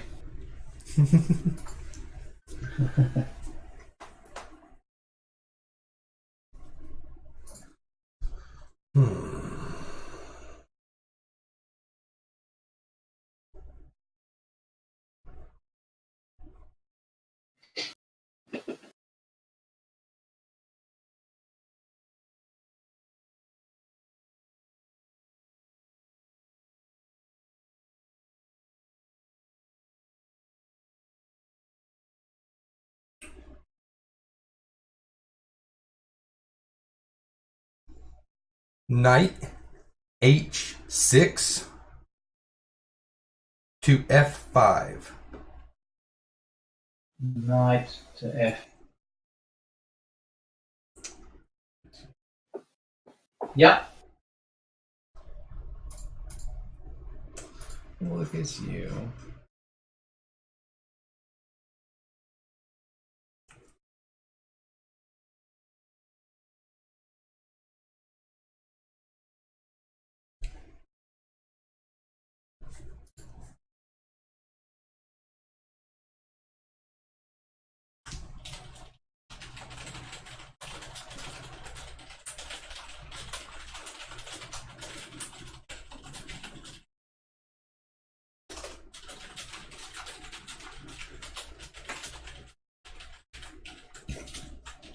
Knight E14 to Delta 10. Knight D10. Yeah.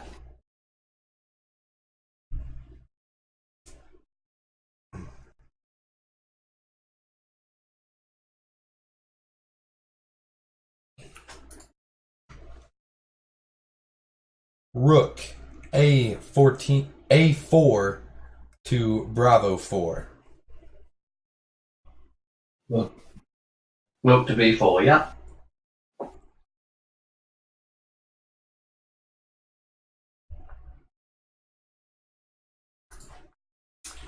Bishop Delta 12 to Bravo 9.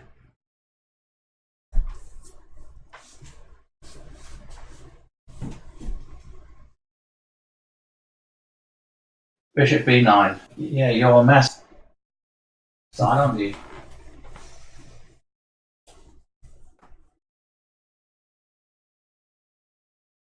Why didn't you just take A5? Why didn't I just take A5?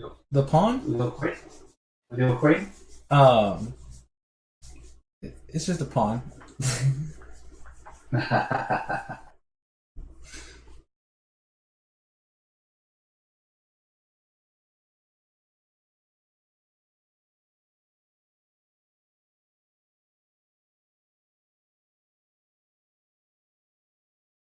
Hmm.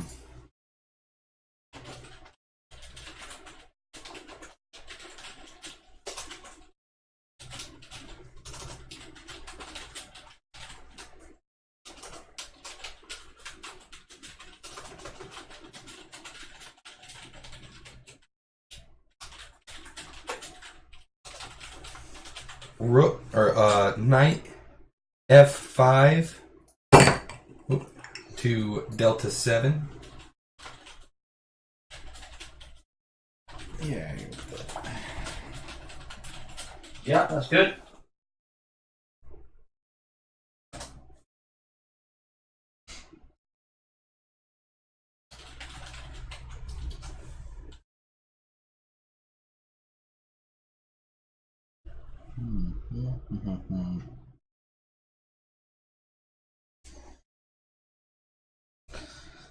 Pawn c15 to c14.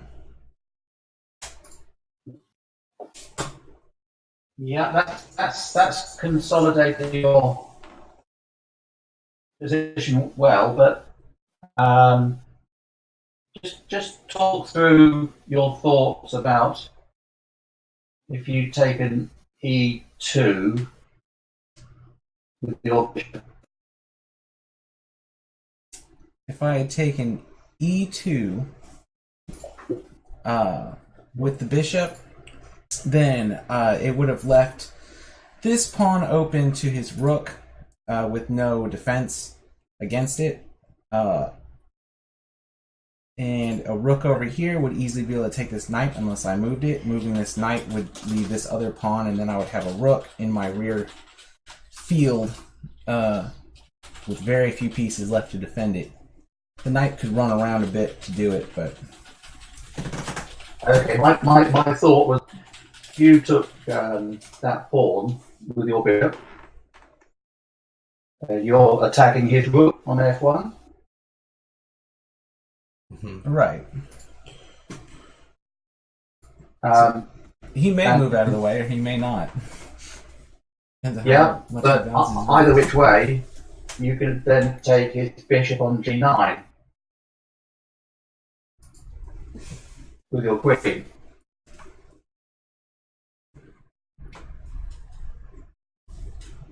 Be that one there. It's true. So at the very least, even if you swap bishop to another pawn up,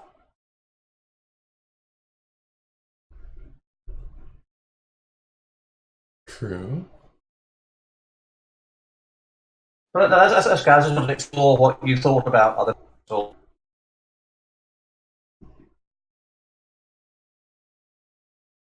you've done c14, yeah.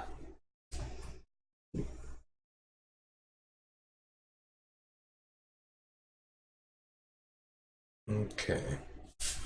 Because I probably wouldn't have moved at all if you had done that. But let's see.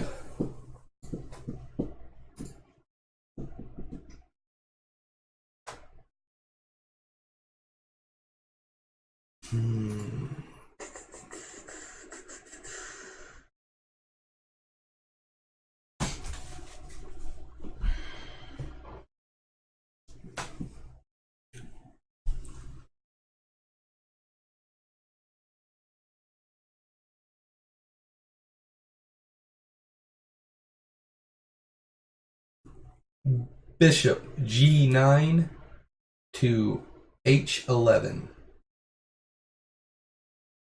There you go.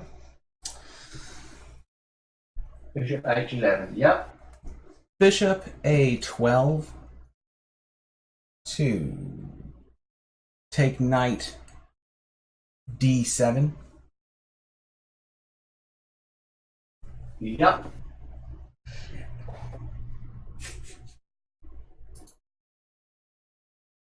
Once again, proving how worthless I am at chess.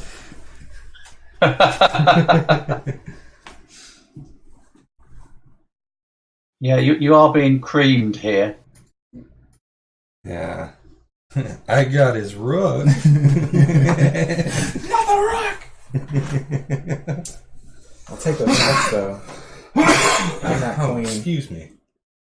Yeah, your queen can... Yeah, I don't care. All right.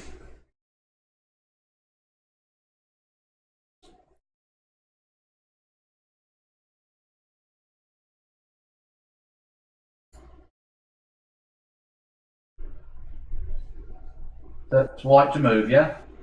Yep. Yes. Yeah.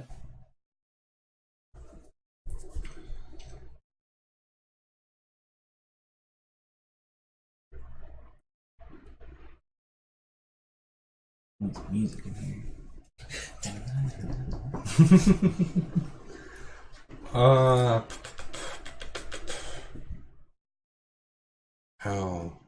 how will this ever work? Pass.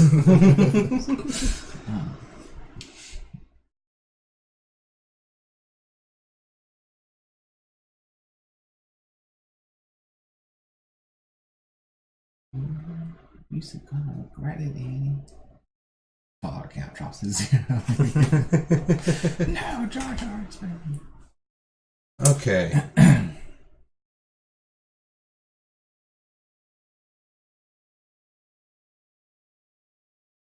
I see I've done a very good job of blocking anything I could possibly do. I will let you dig a hole just deep enough for you to lay in. I know you will. You've played enough games with me.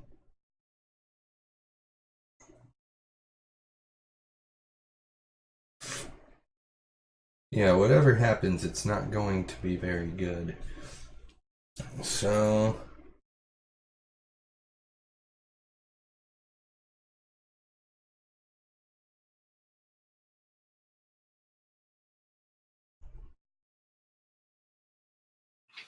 going to move bishop h11 to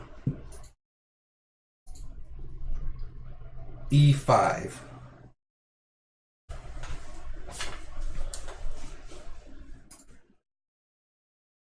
Bishop e5, yeah.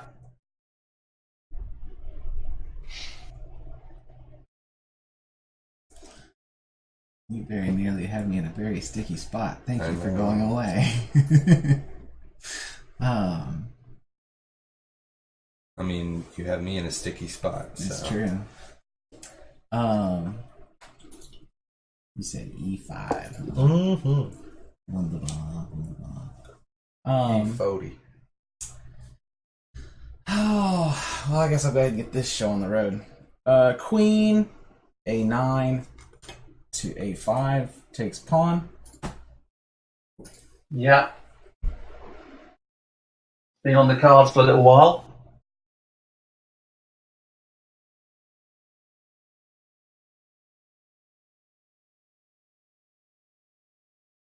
Knight F1. That's a rook. I mean, yeah, rook F1 to B1. Rook to e1. Okay. B1, Bravo 1. Sorry, B. So I can't distinguish, can I, between my... We're just as bad. So I always get muddled. People say, is it my round or yours? I have the same problem. all right. So what are you planning there? What's your mode of destruction going to be? The glorious Wehrmacht is going to move.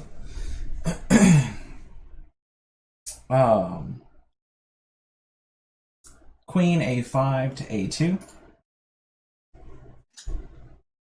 Queen A2. That is correct.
Can I see that movement guide real quick? Yes. Let me check something out. This is a situation I haven't seen before. Righto. Alright. What are you referring to? Oh, Let's fill everybody in. Don't you worry about it, my friend. Alright. You'll see firsthand. I'm sure I will. Quite sure I will.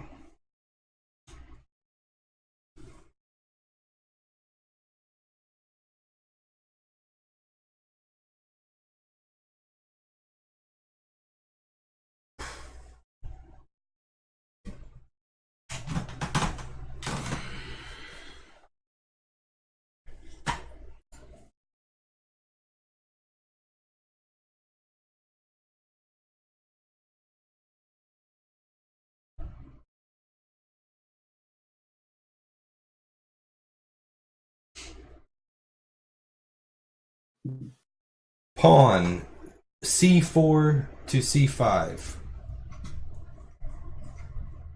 Yep.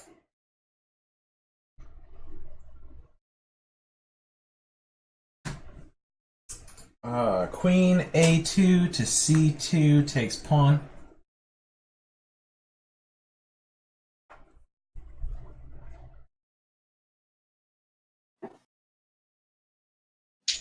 Okay.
I just have so many good choices to make. List them out for us. Let's share it with the stream. I can take your bishop with this rook and lose. And I could move this bishop and lose. Could move this bishop, not take anything, and lose. I think you can probably take some solace in the pain might not be going on for much longer. That's what I'm trying to remember. It'll all be over soon. But the hard-headed man in me wants to just drag it out as long as possible. I'm going to move bishop e5 to h11.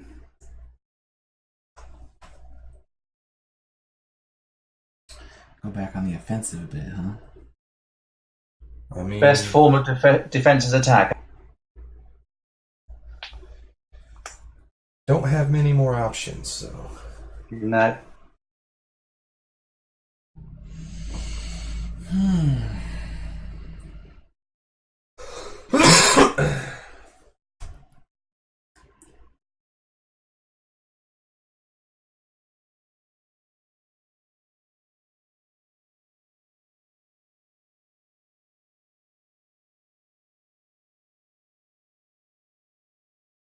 Can I see that movement thing again? Yes.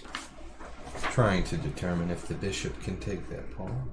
Oh, no, that bishop can definitely take that pawn. Now, the question is, can I move my knight? Let's see. It would be like this, because he's on the top there. So, it would go... Yeah, that's a legal move, right? No, it's not.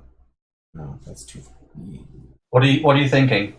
Yeah, it is. I can come here, take knight from Delta 12. No, Delta 10. Sorry, Delta 10 knight to F12. Yeah. That's not where I wanted it to go. So Delta 10 to where? Here, never mind. I'm losing track of what I was trying to do.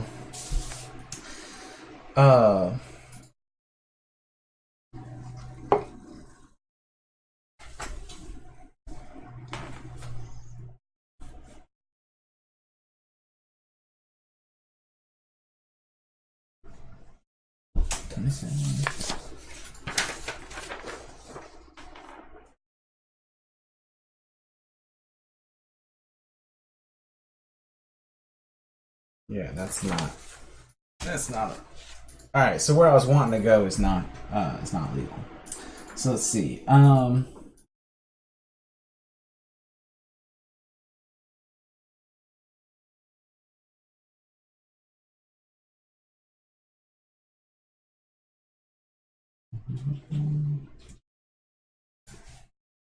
right, so I'm instead going to do Rook E16 to E15. Look, E16 to E15. Yeah. Look to E15. Why didn't you take his pawn on E2 with your queen?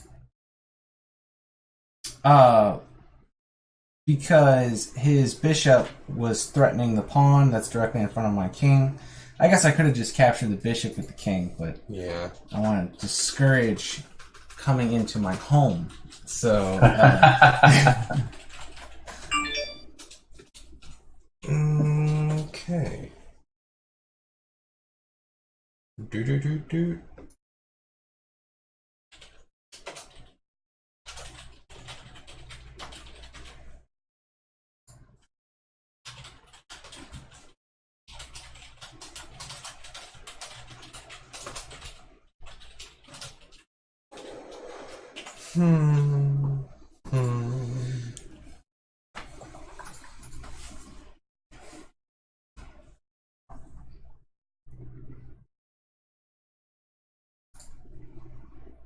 Okay. Rook B4 takes bishop B9.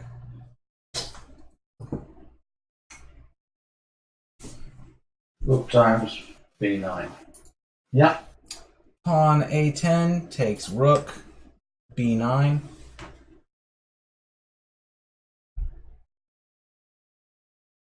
Yeah.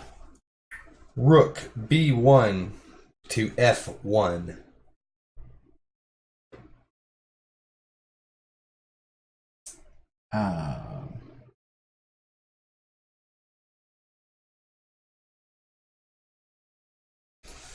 Queen C2 takes pawn C5.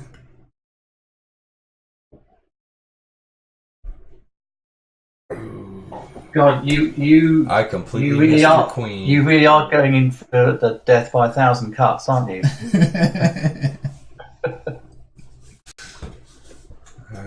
I totally had your queen, but I didn't take it. You couldn't have taken it. No, I wasn't on C1, I was on C2. You were on C2? Yeah. Oh. That's right. Because I was running along your pawn line. Yeah, that's right. Stabbing all your foot soldiers. Stab. Oh, yeah. Get to stabbing. So, yeah. That's pretty much it. I see your next, like, 2 moves, and there's nothing I can do about them. You're going to get this out of the way. You're going to get that out of the way. All I can do is back into a corner. More or less. And then that's it.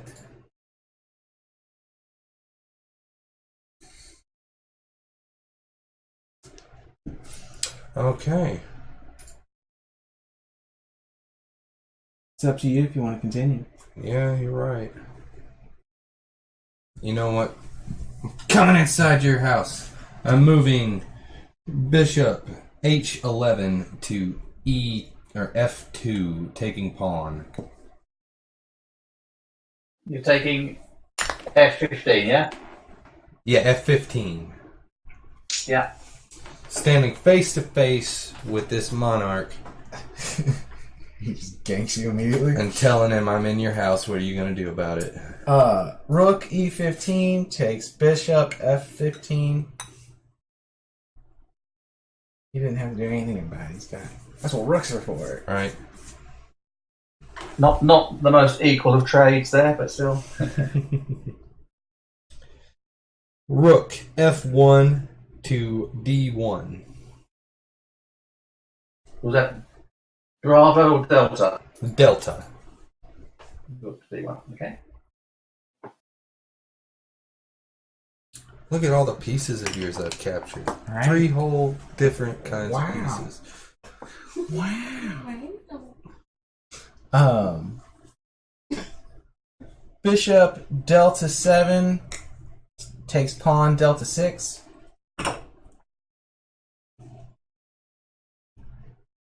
Check. Checks. There we go. Rook. See, that's good, because quite a lot of people would struggle with making that as a bishop move, because it's like a forward move, but you've just done it straight away, so that's good. Well, it makes sense when you think about it as bishop on black moves along black. Yeah. This is exactly, technically exactly. the third game we've played, because we did a little bit before the stream to kind of familiarize ourselves, so I'm fully warmed up and ready to kill. All right. Well, Rook Delta 1 to Delta 6, taking bishop.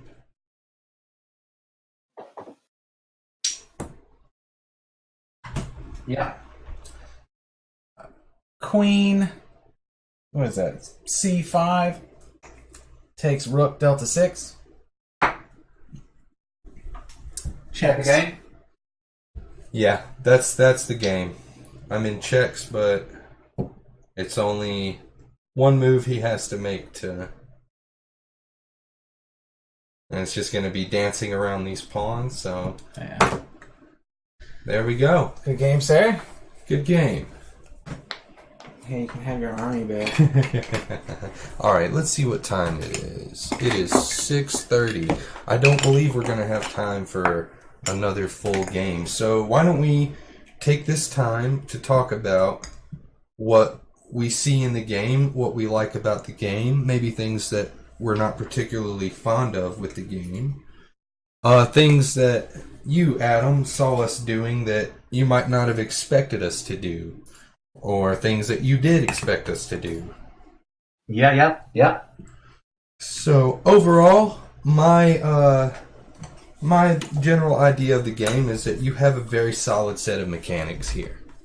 You have your moves listed out where at first, you know, with any game you're going to sit there and you're going to try to figure them out. And you're going to make a few mistakes along the way. But as you mentioned earlier, there's that eureka moment where you finally, the fields make sense. And that's really the only thing that that was somewhat of an obstacle with learning this particular variant of chess. But it leads to wonderful, wide flanking strategies. As we saw. I feel like, you know, me and Jesse, we sort of represent your general consumer base. People who aren't necessarily chess players, but are interested in new strategies and new things like that. I feel like, and we'll have to test it out with George, that somebody like yourself, you know, who's a chess player, you actively play. I would assume that you play far more regularly than we do. Yeah, you mentioned you're in a chess club. I haven't been to a chess club. Yeah, I used to play a lot of over the board, and I still play correspondence chess. Yeah, definitely would love to see how George handles this, he'd probably want me. I do find myself wanting to play more, though. Yeah, and absolutely. That's usually the mark of the I can't let game. you beat me twice in a row. By the way, because you won two games out of 3, you continue to be the reigning one true dummy for another week. Huzzah. I failed in my mission to dethrone you, so I hereby dub thee still, and herefore until next Sunday when I'm coming for Wednesday. you. Until Wednesday. No, we're doing it by the week. Oh, we're doing it by the Sundays. weeks? Yes. So until Sunday, when you have to defend your title once more, you are remaining one true dummy. And I hate you. Huzzah! Too bad. Get used to it. So I noticed while we were playing, Adam, you had a lot of comments about noobish moves we would make. I think he was just watching me lay this network of traps and just being like, why? Why would you do that? That's so mean. Well, it's a very you thing to do. Yeah. So, Yeah, no, I was just obviously I could just see. I was saying that. Well, what would I do in these various positions? And thinking, well, why didn't they do that? Which was the bit I was trying to interject after the moves had been made. I think Black was more supportive in his piece movement. White, I think, struggled to, once you got into a certain position, then you couldn't recover because all your pieces were unprotected. Emphasis on the word struggle. And as you say, as in real chess, you only really need one blunder. You go one major piece down, and then it's a struggle again. Yeah, it was quite a while before we started capturing pieces, but once it started, it was just like a domino effect. Yeah, it just didn't stop. You're dead. You're dead. This one especially. Get that out of here. One's extra dead. Yeah. No, but it was. I've watched a fair few games of CHEX, and it was good fun watching you two play and just talking. So yeah, that was informative. I'm glad. Absolutely. We hope we gave you a little bit of insight as to what at least how would you call it? The good at chess people? The non-good at chess people. Well, the only thing that wasn't evidence in the play was you having to work out how horizontal moves work. So there's a nice lot of diagonal plays with the bishop. That was quite fine. Black Queen was quite powerful in her moves. What did you see what I meant about the knight? They are quite powerful, aren't they? They are. Yes, absolutely. Will you guys look at the chat? Yeah, they move around really well. As I say, there was no call for because the game didn't include it. But working out when you move across the board with a queen or a rook in a set of fields, which squares you can pass through, which squares you can occupy, and which squares you can attack. That would be your next Eureka movement or moment. Oh, absolutely. It's going to take a few more games, which I'm sure we're going to be playing this a little bit between now and our second look. Looks like we have a question from one of our other dummies for you, Adam. He's wanting to know if you've ever played the Duke. The Duke. It sounds like I'd like to.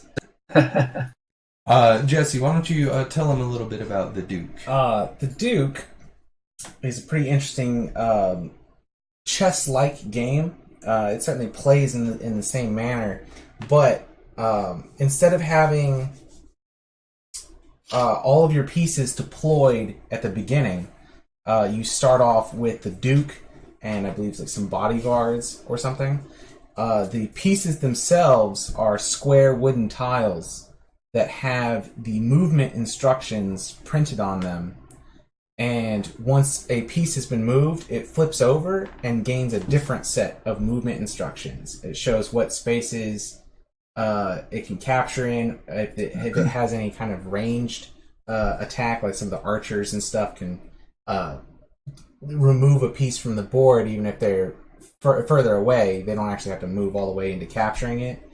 And you deploy new tiles to your board based on your Duke piece. They're randomized in a bag. So it sounds like the piece is sort of metamorphosized into having different powers or something. Oh yeah, it's a lot of fun. I would say if you are into chess, to the stream, I would say if you're into chess, get playing on some CHEX for sure. Oh, absolutely! It's a fresh new look at the same mechanics, you know. Yeah, and in the same vein, it definitely holds true to being the purest chess variant there is, because that's what I was going to say, because I like hearing about new variants, because hopefully it just reinforces what I'm trying to put over about CHEX being the closest to chess, but still being a variant. If you see what I mean. I would say if you're wanting the full chess experience, but with a new spin on things, some new strategies, new avenues for attack, CHEX is fantastic. And if you want a chess-like experience, pick up the Duke. It's a wonderful strategy game. But yeah, there's definitely some similarities there. Did we have anything else in the chat that I missed? Let's see. Jen said when this game is finished, she's getting a copy for Jesse's dad. That'd be nice. Yeah, my dad had quite the relationship with chess growing up. He ended up going to all kinds of tournaments and stuff. And if what my mom says is true, like he was on the path to Grandmaster for sure. Like he was ridiculous, but he ended up giving it up because he couldn't find enough time in his life for family and chess. He was just so devoted to it. Ended up giving up chess to start a family, and then never taught me the secrets to chess. So I probably would be destroying much faster otherwise. But well, they say that about golf, don't they? You know, yeah. The women that you're married to are golf widows if you get to a certain standard. It's a level of play I've never been able to attain in this game, that's for sure. Yeah. So no, I think it's been a very entertaining watch. But you can see what I mean about you've got to play quite a lot to enter into a blitz game of CHEX. You know, where you're just moving like at a blink of an eye. You know, you don't even have time to think. You just move naturally. Absolutely. There's so much more to CHEX than chess in that sense. Yeah, once you start to see the movement, it all makes sense. It's not overly complicated in any way, but there is a lot to think about. So if you can, once you've gotten under the belt, like I can definitely see gameplay moving at an incredibly high speed. Yeah, it started moving a little bit faster there towards the end because we were starting to recognize the patterns and everything like that. But we're definitely I think half a dozen games under your belts, and certain moves would start to be repetitive. I mean, Black had a couple of really nice white bishop diagonals with the queen, and could have picked up a couple of extra pawns by swapping a couple of major pieces. And that's just because he could thread his way through, which I could see because I was looking possibly at a different vantage point on my board than you two were, sitting behind your pieces. So, and this goes back to what I'm saying, chess openings just don't work in CHEX. It leaves room for all kinds of new things. Exactly. Yeah, and white, as you found, you were starting to block your own pieces in, especially your bishops. Your pawns. It's definitely far easier to block things in because, you know, if you move that pawn into the first square of a new field, then you have to move it into the second square of the new field for a whole. That's your whole turn the next time you move it until you can get into a new field to get it out of the way. So you have to be extremely careful about which square you decide to occupy. Yeah, and the game didn't develop enough to have any sort of pawn engagements to be able to look at things like en passant, or we didn't get into any dual occupancies. Or did we? I can't remember now. So yeah, as you can see, there's still a lot that could be explored, but I think you did pretty well actually for your first couple of games. Awesome. Well, thank you. We we were very worried there for a second because like we mentioned, we're not exactly chess players. We know the rules, but mostly enough to give it a shot. Yeah, I had honestly never heard of the en passant before we started looking at this, and I was like, oh, there's a whole avenue, and I was never taught about chess. The first time I was ever told about it, I was in a chess club whenever I was homeschooled. We had our own special chess club, and there's a local man who is a master chess player, him and his wife. And about once a month or once every other month, they would come and play chess with us and show us new things. And I always thought that was just the coolest thing somebody could have ever taught me about chess is, oh, you mean I can still take this pawn? Yeah, like pawns can be way more useful. Because I don't know if you noticed. We didn't even get to any pawn promotions or anything. Yeah, like I don't know if you noticed like how I was using my pawns, but they were mostly just like basic support for the better units and small lures here and there, but like they weren't really a big fighting force. Mostly because I've just spent so long thinking of pawns as being significantly less useful. I mean. Yeah, if you looked at positions on the board, you got your major out and then supported them with the pawns, so you had a good structure. Whereas white was just very open all over the place. It's pretty interesting. I'm gonna end up having to play this again. Let's see, how much time we got left? We got we're rolling up right about 10 minutes. Okay. So we got any channel announcements? Anything we need to talk about? Remind people about the logo giveaway. Right. Absolutely. We have a logo contest going on. Design the Dummies logo. All you graphic designers out there. Win $100. We got gift card. When you enter in, you can choose one of 6 places for us to give you $100 to. Amazon, Board Game Geek, Miniature Market, Cool Stuff Inc., The Game Crafter, if you are looking to make prototype parts for a game. What else? We had Noble Knight on there.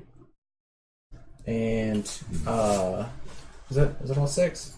I believe so, yeah. Yeah. If I missed it, the list is on the forum. Yes. And the link to the forum is in our Discord. If you haven't joined our Discord yet, get in there. We talk all the time. We're usually around to talk. Not too many people talking all the time, but there's some conversations going on. Get in, talk to us. We're always around. We'll try to get back to you as much as we can. Talk design, talk new board games. If you're excited about a Kickstarter, we want to hear about it.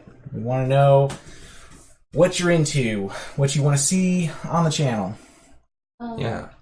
You guys are doing a follow-up stream for Fatal Fight cards next? Yes, we're doing that this coming Wednesday. Yeah. We mentioned that at the beginning. I'm going to go jogging, get in full fighting shape, wrist weights on the cards. Gonna drink some raw eggs. I believe Chris said drink some raw eggs. That's all you do is just drink raw eggs. I'm not even going to play. I'm just going to drink eggs. Chugging them. Looks like Glitter Lizard has put up links in the chat, in the Discord chat, for the logo contest as well as our board game submission form. We've heard some comments, concerns, and stuff about legalese in our submission form. We're wanting to listen. We're coming back to look at it and review it. We want to make sure that we do it all right, do it fair. We and, want to assure. be clear. Yes, we want to be very clear if that takes revising it to make sure that we're absolutely understood that what we're doing here is we are offering a service free of charge for independent developers to get them some exposure. That's our entire goal behind this. And, you know, we're board game enthusiasts, if you will. We like to play board games. So what we're getting out of it, a lot of what we're getting out of it is that we get to try out these new board games, these fresh ideas. This is neat. We get to, you know, give a little bit of feedback, some input, and the developer has the opportunity to take our advice, take our criticism, however they so choose. We'll be putting up a different version. Should be version 1.1, I guess. 1.1. Because over time, as the channel grows, and we can get a lot of support from the community and support the community the best we can as well. Testing games, helping people get them to whatever publishing companies they want to go with, or if they want to do indie publishing, absolutely. Crowdfunding. Yeah, like we're here to help. We want to help y'all and see y'all grow. So we'll be putting up version 1.1 of the submission form probably sometime tomorrow. If you have a board game that you want tested, feel free to read our form. If you don't feel good about something in that form, let us know. We're listening. We want to thank everybody that has commented on it and let us know. Everybody's been super cool. Couldn't do it without y'all. When will the second look for CHEX be? The second look for CHEX, we're going to... Be a week from Wednesday, right? it should be a week from Wednesday, unless Adam would like to schedule it for a later date. Depending on if you want to put more work into it or something. Yeah, if there's but I anything mean, you it wanna seems push like up, it's very fleshed out. Yeah, this is solid. We'll definitely want to take a look at some of the We variants. want to, definitely want to take a look at those variants. I mean, I'm happy with things more or less as they stand. It'd be great if you, is it George, you said, involved to have a game? Yeah, we can. Yeah, we're going to try to get George involved in the next one. Absolutely. Yeah, if we can get him to sit down with us a week from Wednesday and see how he's able to handle all this, that'd be a good second look. Yeah, I'd say so. And if you do hop online and see if you can make some inroads into General Mills for me on the CHEX side of it. Right. Yeah. We'll get in touch with them for you and let them know that you're seeking them out. That'll be really awesome. Thanks. Oh, not a problem. Yeah. That's what we're here for. We're here to help. Because I mean, that was the one thing. Like, I mean, how many? I mean, I guess you're still well, not new to it because you've got quite a well-developed channel, but games at the stage like where mine are. Which ones have you sort of taken a lot further, or? I mean, I'd love CHEX to do well and have it, endorsing the fact that you as the Dummies, product tested it and things like that. Yeah, we absolutely could. We can talk about it. I've been putting in some research into what kind of avenues designers can take to move their game along down the production chain. Whether you want to preprint copies or offer premium downloads or something, like I'm sure you want some sort of monetization out of this, and that if that's a partnership with General Mills, if that's I don't know, I'd have to look into it, I guess, more, but I really feel like it would be easy to easy's not the right word. It would be simple to get a good set of pieces and a nice board printed up and a full rule book that introduces like the basics of piece movement and everything, and just like the concise rules that you have and like the stuff you have on your website. Compile it all into one spot, and you could keep the printing costs pretty low depending on where you went. It could go. You see, I'm quite keen on that because I mean, CHEX is one trademark that I've got. I've got half a dozen other ones. Wow. And I don't know if you've got a laptop just to hand. Yes, right here. Okay. Type in artworks.co.com. What is it? That's another one of my websites. What's the website again? You broke up a little bit. Artworks.co.com.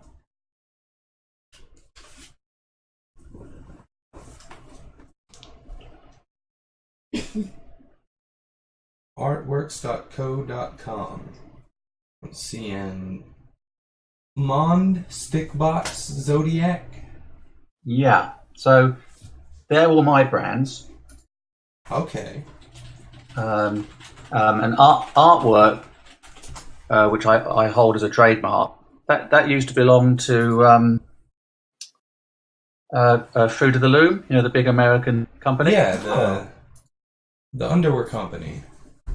Yeah, so Artworks was a trademark of theirs, and they let it lapse.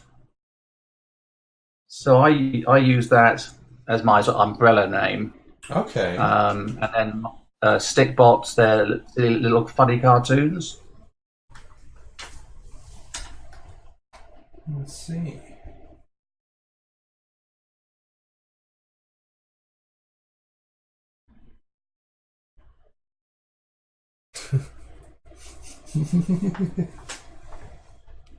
Yeah, guys, viewers, you definitely want to go check this out. That's artworks.co.com, and it's got a nice little variety of stuff on here. Let's see, Zodiac.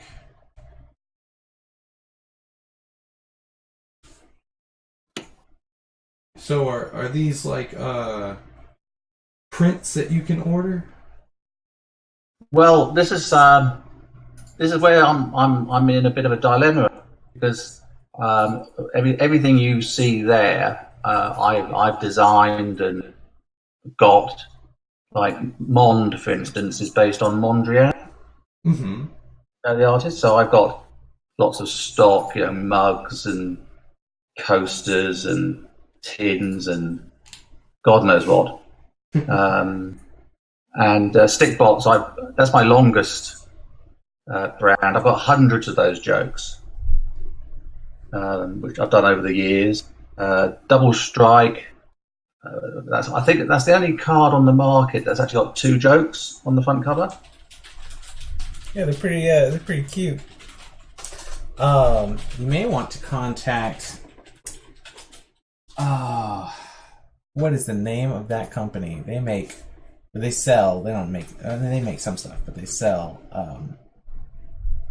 all kinds of like fun gifts, weird games and puzzles and sciencey stuff, and like large gummy worms and stuff. Like there's just like it's like a site for buying fun stuff. That 19. That's what those guys are super cool. I'm sure they'd be willing to pick up all manner of things. Might be a good in with a large fulfillment house for selling. But the thing is, I'm not a real businessman or entrepreneur from that point of view. I'm more of an ideas guy. I just like doing things like this CHEX, for instance. And I'm in a situation where I wouldn't actually mind moving those brands onto someone who could actually do something with them, actually make some money out of it, rather than just sitting on my computer gathering dust. So, yeah, if you've got any thoughts on that, that would be appreciated as well. Well, it looks like we're running out of time, but we will definitely look into it. And we'll be in touch between now and the next stream. Yeah, we can swap some emails on that. Yeah. I'll see what I can't dig up on people that might be willing to partner with Artworks in general, or even just specifically CHEX. We'll see where we can take this. That'd be great. It was a bit of a departure from CHEX. It's just that while we're talking about it, I might as well mention it. Yeah, absolutely. Sunny Shore Gym. But Adam, thank you so much for joining us. Thank you so much for letting us play test your game. We really do enjoy this variant, It's pretty nice. and we're looking forward to see what else you come up with in the future, and just to see these extra variants of checks. Looking forward to No, absolutely. And actually, I've got a friend who's got another game that he's wanting to get play tested. So maybe I can introduce you to him as well. Awesome. Oh, It's a game called- absolutely. Yeah, we'll play anything. Like we said earlier, our submission form is on our Discord. If you can't find the link or would like a link to it, just ask, and we will make sure we get that to you. Because we're wanting to do all of our submissions through the forum from now forward, because we have it now. Yeah, it keeps everything organized, and like we said, we want to be like super clear. You know, we're offering it for free. We're not trying to steal your game. We agree not to do that, as long as you don't steal our videos. But if it's a video about your game, you're free to use it for promotional material and stuff. Like, we can't. Cool. Yeah, I'll get him to you. Yeah, Yeah, and then we hope that one day we can it's called offer. Soulmates. It's called. Soulmates. Okay, keep an eye. Yeah, and it's a game, it's a collaborative game. Yeah, that's where they had the Wallace Cup. Yeah, it's nice. I've played it a few times. It's developing nicely. So Wonderful. I'll pass you on to him. Cool. Thank you. Absolutely. Yeah, we hope that one day we can get to the point where we're helping designers like you, find good publishing avenues, but also holding maybe board game printing contests of our own, and Because we are all also working on our own projects that we Yeah. plan to feature on the channel. if people need help with a crowdsourcing campaign or something, we're hoping to be able to offer that as a service eventually. For right now, yeah, man, we'll play anything. Yeah, pass that it on. sounds good. Absolutely. Well, I guess it's that time for us to be signing off. Once again, thank you so much for joining us, Adam, and we look forward to our next meeting. Yeah, me too. Yeah, have a good one. It's gone. It's just gone midnight here. Okay. Oh, It's just gotten midnight there. Yeah, that. Yeah. It's just now 7 o'clock here because of that funny little daylight savings time thing we do. But Okay, cool. You have a good rest.